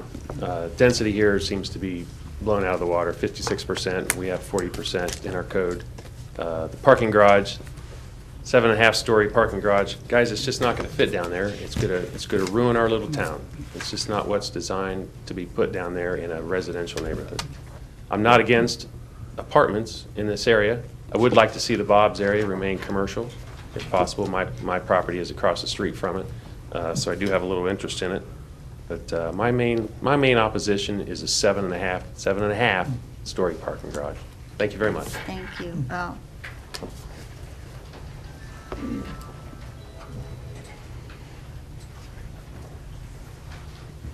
try and be real quick. I'm Jeff Baker, Baker and Lavelle. Our building on Hocking Street is right here, across from the proposed parking garage. I guess my setback is going to be the street. I'd like to suggest that something for everybody to think about, and that is that it's hard to discuss the intent of an ordinance, but it seems to me that the city ordinance that allows off-site parking was drafted in order to give some way for uptown property owners to develop existing properties where there was no way to provide parking on site. And a good example would be the Woolworths building. I mean, what can you do? The intent of it wasn't to say, okay, guys, you've got a 3-acre site, which is undeveloped, and you won't have to provide any parking on that site at all for your tenants.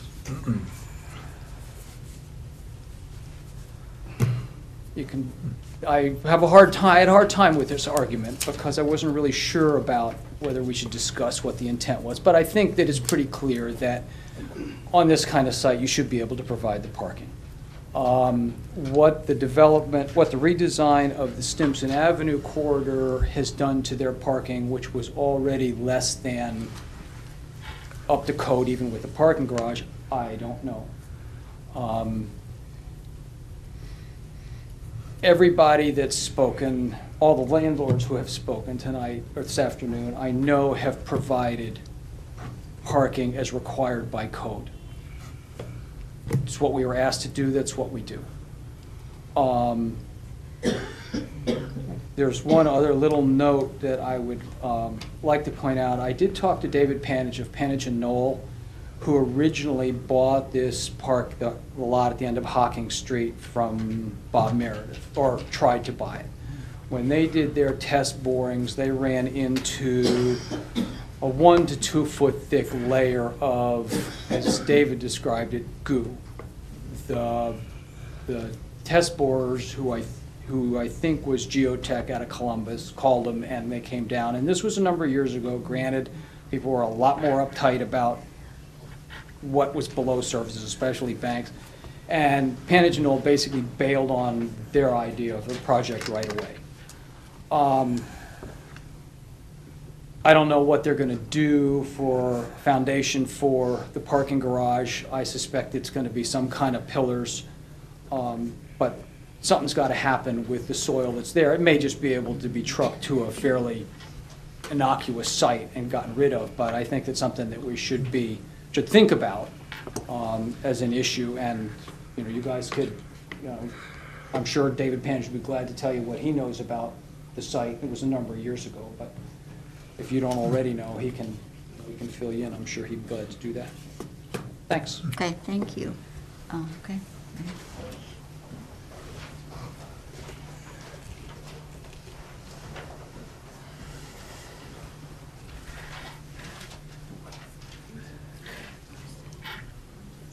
Hi, my name is Milt Greek. I'm not a neighbor of the site. I'm a concerned resident from the west side.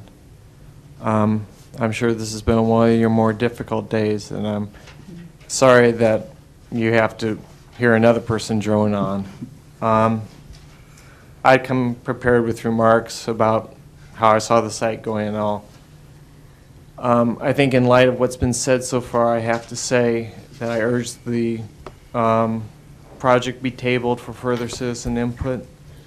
I haven't heard anyone who is from Athens in support of this project. Last time I was here, I talked to you about what would happen if something like this was put there. Would people start living there continuously? Would they start moving out? We're hearing from neighbors, and there's a unanimous voice among them that this is going to devalue their property and make their lives harder.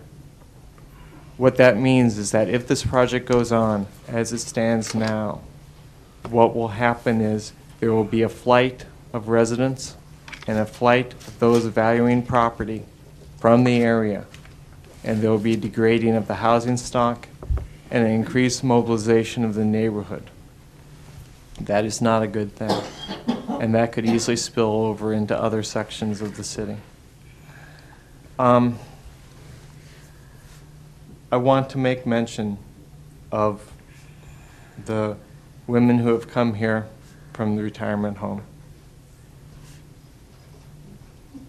I didn't expect to see them here, and I'm simply going to speak as honestly as I can. I have the privilege of living with my wife's mother, and she has made my last few years very happy ones.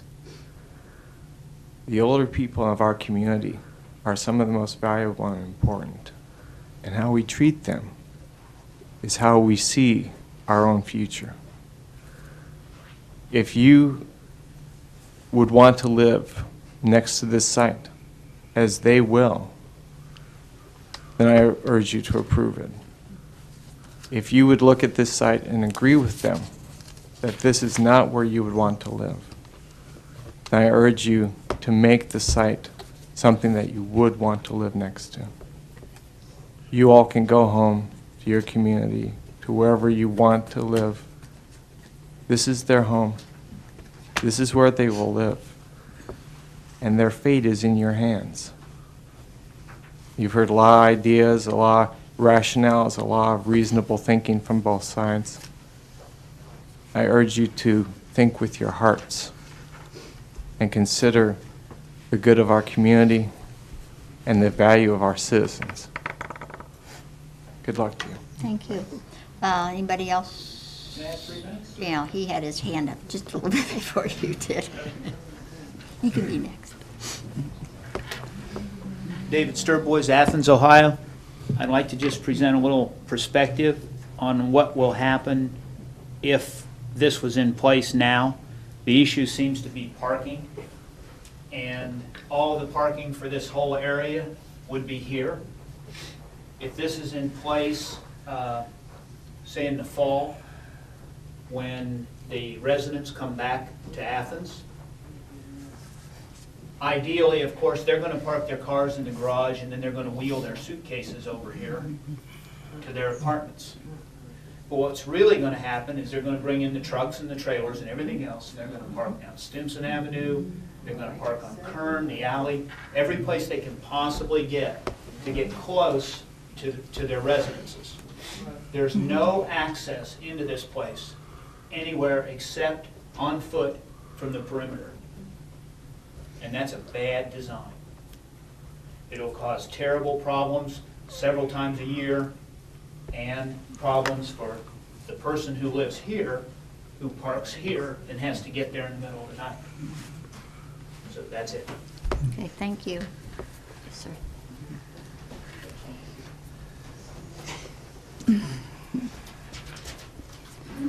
Brad Jagerman, local landowner. I actually came here today not to talk at all. I just wanted to hear everything that was said, and then heard about this 7-story parking garage and where it's going to be located. And this just came to mind, and hopefully it's not the case. But we got a 7-story parking garage next to a bunch of kids, bunch of wild and crazy college kids. I mean, what are they going to do with a 7-story parking garage? Hopefully nothing, hopefully park there. What happens if, well, I don't know, one of them gets drunk and goes up on top of that building and throws a couch, a burning couch over the edge of it or something silly like that? What happens? I mean, we have rules in place, 3.5 stories, probably for a reason. Okay, let's say that happens. Let's say another kid, another drunk kid, he's all depressed, and he goes on top of a 7-story parking garage that's right next to his house. What's he going to do? I mean, hopefully nothing. Hopefully he comes right back down. But that's just something that popped in my head. If it happens, it's horrible, and we're kind of providing that opportunity if it's right there. Thank you. Does anybody else want to say anything? Can I just throw something in real quick? Yes, sir. I'm going to say this real quick. We've had one person fall off the parking garage here across the street. He was rappelling. I don't think we've had any jumpers across the street. But anyway. Different location. Get closer to the bars. I'd just like to say that for the public to know, I think the chair's been very gracious to let people speak today. The public hearing requirement is between preliminary approval and final approval. So that's the official opportunity for people to speak. But I think you've shown great latitude today. Okay.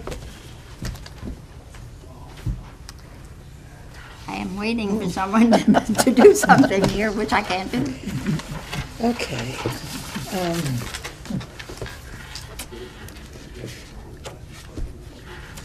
You're going to wait for me to do it, right? Well, unless Rick wants to do it or Harry, one of you has to do it. I cannot place a motion on the floor. Would you like me to make a motion?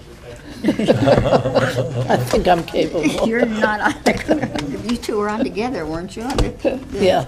Council? For a while, yeah.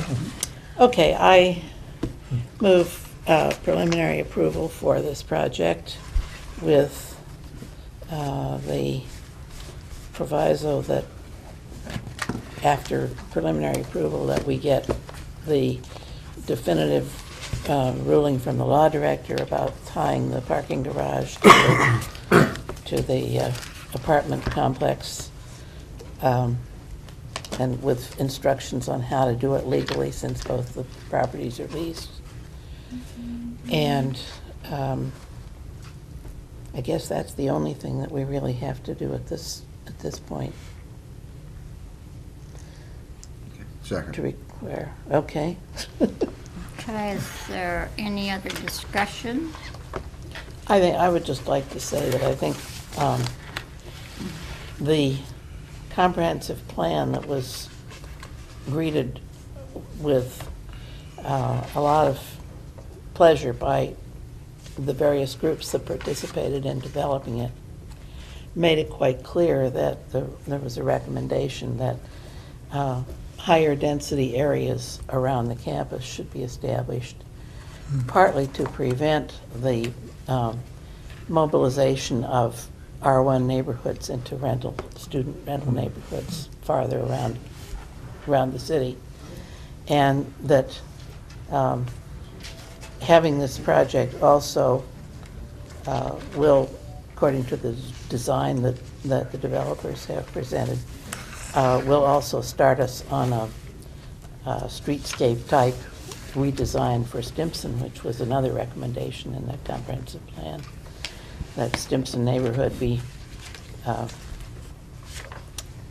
well, what do I want to say, redeveloped as a mixed-use neighborhood. And the idea of having commercial space on the first floor of this project goes along with that. I'm aware of all the concerns that have been expressed here today, and I certainly can understand a lot of the apprehensions because this is a neighborhood that hasn't changed much in the 40-some years that we've lived in Athens. So that's an explanation for my motion. Okay. Are you ready to vote? Mhm. All in favor say aye. Aye. Aye. All opposed say no. No, I don't.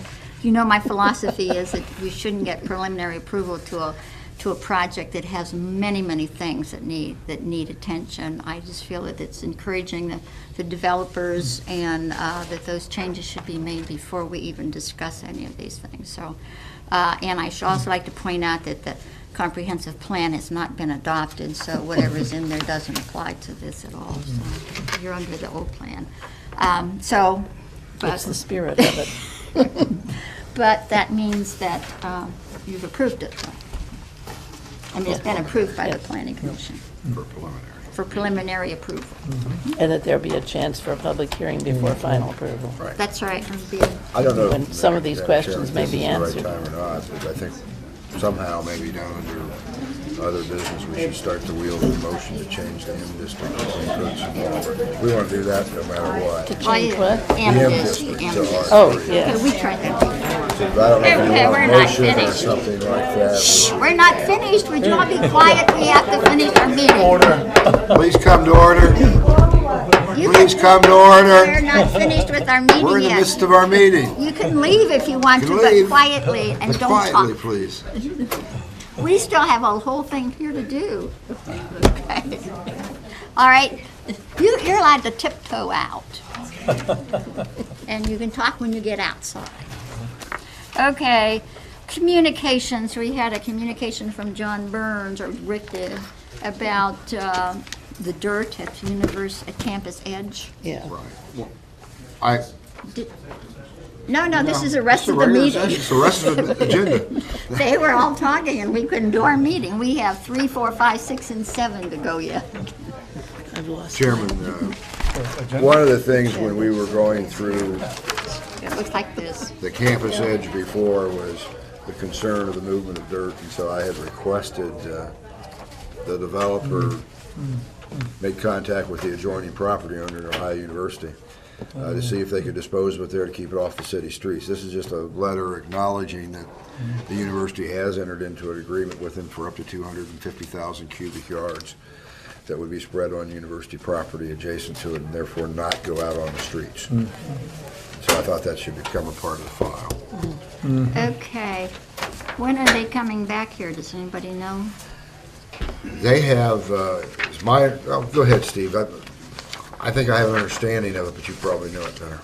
Yeah, as Edwards Communities had said last night that they had appeared before the Disabilities Commission, made a presentation. Campus Edge actually had documents that I presented to the Disabilities Commission last night also. That review by the Disabilities Commission is one of the requirements before you can get a final approval. I spoke with Mr. Dowdy recently. He is now in the midst of changing engineering firms. His new engineer will be, I believe it's MBE Engineering from Lancaster, Ohio. And there's a transfer of documents between the previous engineering firm and his firm presently. They are dealing directly with Bill Garrett at Burgess and Nyepel up in Columbus. That's still that same agreement because not being very technical in nature, any of us here, we're looking for the opinion of the engineer. That's why we contract those professional services. So especially the stormwater detention structure is, that's the major outstanding issue. So that's what's being discussed right now. And just as soon as you see resolution of that and an accurate, a completely accurate site plan, that's when they'll be back. Now, a site plan has been reviewed and approved by the Tree Commission. That's another prerequisite before final approval. So that part's been accomplished for Campus Edge. So that's where that project's at. But are they coming back soon? We're just waiting to. As soon as they have the, essentially, The They just an okay, changed. something in writing from Bill Garrett that he doesn't see that it's going to be a problem. They have an accurate site plan that you can look at and review. I think, if you recall, the last time you saw the 896-bed project, there were 5 or 6 pages that were done especially for concerns that each commissioner had. I know the mayor in particular wanted to see color coding of parking spaces in relationship or adjacency to where they were actually being used, to see how far does somebody really have Didn't to they do walk. that? They did that. Oh, though, yeah. didn't they? Yeah. they did Now that, it's a yeah. redesigned place. Yeah, and it's So very, it doesn't- the changes are not that significant. You know, the clubhouse, one building have been flipped essentially, but they don't have that in a actual drawing form. So, Are they going to have something showing us where the retaining walls are going to be and how high they're going to be? yes, they will have Has that. that changed because of? I It's assume not it would. changed significantly, because as you recall, the 896-bed project had these significant excavations as part of the change in topography, so that has not significantly changed, nor has the condition of the soil. So a lot of those things are, already in the record. They've already been looked at. So, but again, I told Mr. Dowdy, please bring an entire clean copy with correct engineering firm stamp on it, correct date, revision dates, those kinds of things. So the record will exactly reflect what was reviewed on that day. If you're communicating with him before he comes back, would you ask him also to bring a report on the status of the negotiations with the property owners that border that retaining wall? Remember, they said they had They might offered buy. to buy Right. the houses and so on. I'd like to know where that stands. Sure, I could ask him to make that presentation. I know that he's been working with Century 21 Realty, Mark Spezza, to make contact with those property owners. I believe that at least in one case, a purchase agreement has been reached.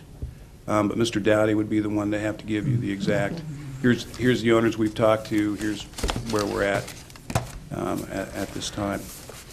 One other thing I'd like to ask for too, and just explain to the public, if you want to look at any of these documents related to any project before the Planning Commission, it was at a recent staff meeting, the Service Safety Director said that all the documents would be kept at my office. And I think as Mr. Rose had indicated, a lot of the information he got was down at my office. So if I could get a copy of, for example, the petition from the Heritage Commons, get a copy of that, and a copy of the letter, for example, from Mr. Burns, just to take down, so I've got that with the record at my office. Plenty of parking at the code office. You can This park, is Steve's too. That's your- you can, at the code office, you can park right at the front door. Well, I Not if we all still think come you at ought once. to be in the center of the city for the people, but, nobody listens to me when they move the offices out to the edge of town, but, it's too far to go. I want to go to the city building. It's city business. I want to go to the city building. Okay. Is that all you want to say? Okay, announcements and other business. I see in this packet, we have some proposals from the Arts Commission for the comprehensive plan, and we did make some changes because they were, there were some strange things about that, and I don't know how this matches what we changed. It's going to be kind of hard to tell. Well, this was a draft that they had prior know, but- to going to their meeting Have of you last seen- night, and I just thought, since your meeting Yeah. today, even though I don't have anything back from them, if that's been approved, at least gives you a feeling of what What they're their doing. thoughts are Well, we'll right try now. to see where it fits. We're not in. meeting tonight, are we? No, they No, were meeting last night. Oh, no, I Okay. The Arts have another Commission. meeting to go Okay. at 6 o'clock if I decide to go. I don't think I can face the Okay, well, however. I'll try and figure, I need to get my notebook back Yes, from I you, have too, yours. because Oh, you've I got know, all I the- have something all else. the- Keep going on with the meeting. Well, do we need a motion to start the process of rezoning the M zone between Kurtz and Palmer Street to R3? Do we only want to do that one, or do we want to do other parts of? I don't know if this? there's others that are no longer being used as manufacturing, other than the one that's been on the referendum down on Union Street before. Well, what I was thinking about was the R3 and the B3 or whatever it is. I've got too many pieces of I information. have too many pieces of paper here, and a lot of them are the same pieces that I brought in my purse. Yeah, I can give you all copies of the essentially the mock-up for a request for rezoning, if you'd like. I've already done the work.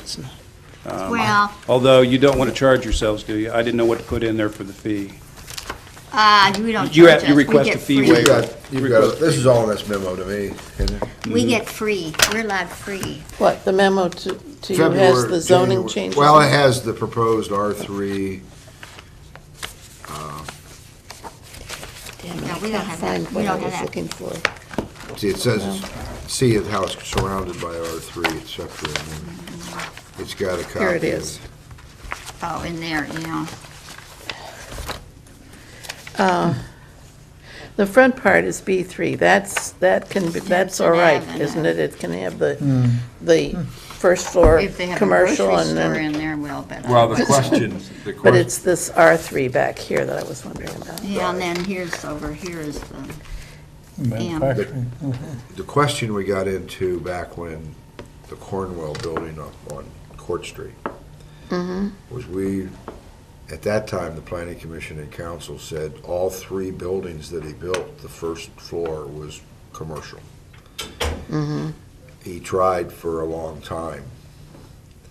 I don't know how hard the efforts were, but he came back maybe 6, 7 or more years later and said, and we did it just a couple years ago, said, change that. I've changed the front one on Court, but I just can't get anybody really interested in the back 2 buildings because they're not right on Court Street. Well, And we approved, and then council approved converting those to residential. Well, And that's what you're gonna have, is I think his proposal, the proposal before us today is, yeah, keep everything on Stimson as commercial. commercial, but right behind it, Well, part of The other behind it, building. he's gonna have, new yeah, building. but he's gonna have fitness center and stuff like that on first floor too. Yes. So it may not be a problem, but where is this M? that's where the parking lot's gonna be. Well, No, that's no. right there. No, the the parking parking- lot's there. That's the M zone of, down on Elliott Street. Elliott. That's Street. Bolton Machine. So that's the Bolton Okay. machine. This See that is it little line here. right there? Yeah, This entire That area one. right here is the landmark site. That's, Yeah. that's. There's the okay. but Bob it's site. M? That's zone, landmark was If it's- zoned in. Yeah, Then that's, how come it's marked R3 in here? That's I their don't know. presentation. Yeah, because that's not the document that I provided. If yeah, you look at the that packet of was- we tried information, to- We tried to Mistake. change all those things Mistake. and we didn't get any place Right. with it. included in what I mocked up, I have a legal description and a copy of the deed for the landmark property. So, I mean, I put the whole thing together as if it would, I mean, you can take it right now and Well, if run we, with it, if you'd like. This is what's That's currently what, there, that's there. oh, yes, okay. and this would then be the proposal, just to make it R3 like everything else. Yeah, okay. Well, I'm willing to move Well, that. I'm not opposed to that. Can we do No, I don't think, it doesn't Can we do really it matter without if it's having to private. put it on the agenda? Can we just amend the I agenda? think this is to- just a Other- motion. Oh, this- I'm doing it okay. under other business, Other making a business, motion okay. to say, because I think the way the code reads, the planning commission has the right to amend the zoning map as appropriate, and this just, to me, starts that process. We have to have a public hearing. Yeah. Yeah, Can we about schedule it for the same time as University Estates? Can we have them both the same time? Right, that's what why I was not? thinking. Sure, Because that's new zoning versus this revision of zoning. We can do both at the Same same time. procedure. right. Okay. Save money on advertising. Hey, well, But what about the doctor I'm gonna need after I sit through the whole thing? Somebody left their purse here. Yeah, we'll see whose it is. I Who, suspect is it's, that That's our, Debbie Phillips, I think. She is that probably went our- out to talk to people. is that your easel, or did that belong to Rick? yeah. I think that's part of the facilities. Oh, here. okay, all right. I think the one is, I don't know if both of them are or not. Okay, we have any other business? Could Oh, I- we do have other business. You've been given that, how we revised, I lost it. we revised what? The plan, the city plan, the plan, we Oh, I did, didn't we bring that up with me. revised it, and Debbie. That's 40-some Melissa- pages? Yeah. 40-some Oh, pages we handed that's a out? That's phase, that's the plan. You have to read every word Oh, of that. Oh, my. It's the This plan. is, it's a big improvement. I've been reading improvement, and otherwise. it's called, it's part one, the plan, and then there's part two, the implementation, and there are two appendices. Yeah. And then there is several other things. You don't have yours. No, it's at home, yeah. Oh, Yeah. you've already It given was it to in him. yesterday's stuff that he took with him. Okay. So you need to go through that, everybody, please, and find anything that's, it was just, Yes, ma'am. it's really, well, you worked on it, it's really, every time you look at it, you think, I can't look at this again, and something leaps out from the page that's wrong and that you didn't see before. Rick, Yeah. if the parking garage is here, there seems like an awful lot of space. Is that what they're working on, getting an easement to use over to Elliott Street? Well, see, this is, That's an empty, I've drawn on it. Well, It's They don't- totally empty. it's, They don't have an easement. there's to something Elliott. else that's here. I think Their easement is over that Croft way. Woodworking. Yeah. They were talking about was an Is easement that way. out this way through the parking lot of Rollerball. Oh, okay. And that's Well, if they where- don't get that, I think they're in trouble. Well, see, this is what Patrick Rose was saying, that people don't even use that path. He has kind of a path next to his house, and they come in Well, through but- his property and do it. so. Right, but part of that is just that, why Well, doesn't they'd it have, fix the hole in the well, I know, fence? but they would have, And- they'd have to, because the kids will kick it down and make the new hole. I have a fence at Oh, the you- sorority house, and I know what they did with it. Right. And, but, I mean, they have to have something definite there. It just can't be a big opening where Right. you might walk through. It has to Right. be. No, I you wasn't can thinking tell, of yeah. the pedestrian access. you I mean was she thinking means of, driving of out. another way, even if it's Exit. one way out, just, Right. just so that you'd relieve some of the congestion on Hawking Street, because he's absolutely right. Oh, the That concerns they've had. on are the right. move-in and move-out days, Oh, it's everybody a will mess. just have Yeah. to stay home in that Yeah, I neighborhood. mean, that's absolutely what will happen. There's no ifs, ands, or buts. And I think they do need to have a written agreement for an easement for people to walk across that parking lot, because they're gonna Well, need that's to what they're put. negotiating with the owners of the Okay. Rollerball Okay, right now. because they're gonna need to also put lights in there, more lights than there are. And, so anyway, but I finally picked up another version of Netscape in order to get that, and I found my way through the city website, and I'm just so impressed with what you can do. Yeah, I always wonder in a way, I don't know how I'm assuming that the Hocking Valley Banks wants some right to this parking area and such or whatever. that- Well, they want 50 They want spaces. 50 Well, spaces in the right. garage. But you wonder in a way, does it have to be there? Could part of the units be here and the parking garage be next to the laundry and be on Stimson? I can still see that in my back windows. It doesn't matter where we put it in that area. Well, Well, it's I'm gonna gonna see be- it, and I don't You like put it. it closer to Stimson, it's gonna It's look higher. bigger. Oh, I know that. Yeah. But there might also have a little more room for it. I don't know what to do. Maybe the bank would like to just put 6 stories of parking on top of their new New building. building, well. I don't know why we have to have so many banks. We have more banks and they don't even want you to go in them. They want you to use some kind of a All right. card. Okay. Okay. Would you like to say something? I let all those people talk, but you know, if you don't, they really get Oh, yeah. disgruntled. Well, No, no, no, they that's come, fine. You did it that's right. fine. You get a flavor of it. That's I fine. answered too many questions. That's what I have to remember next time. I think Well, it's yeah, just you that just say when thank we, you very much. And when then, we have you know, that much going on, we get kind of crazy afterward. Yeah. If you'd like, I can provide you with copies of documents that I obtained through a public record search related to any easements in that area. There are 2 related to They're in there? that parking area. That would be There's- helpful. yeah, They were both negotiated in the year 2000 by the Hocking Valley Bank, and I obtained them through public records. I just went to the county recorder's office and typed in their website, Yeah. typed in some keywords, and I'll provide you with copies of those. Okay. And another thing, just again, I'd like to say real quickly, for example, all the information provided to the commission today, everybody has copies, and I have an exact copy of that each of the commissioners were provided for University Estates. Also, I gave you another revised document, like a written bound document on the landmark project, so it should be the 3rd one that you have now, and that exact binder is available for public Is this inspection in my binder office. different from, oh, it's got a It's date got on a it. date. Yep, it's Can I different. throw away some of Can we the get rid of the different earlier things? ones?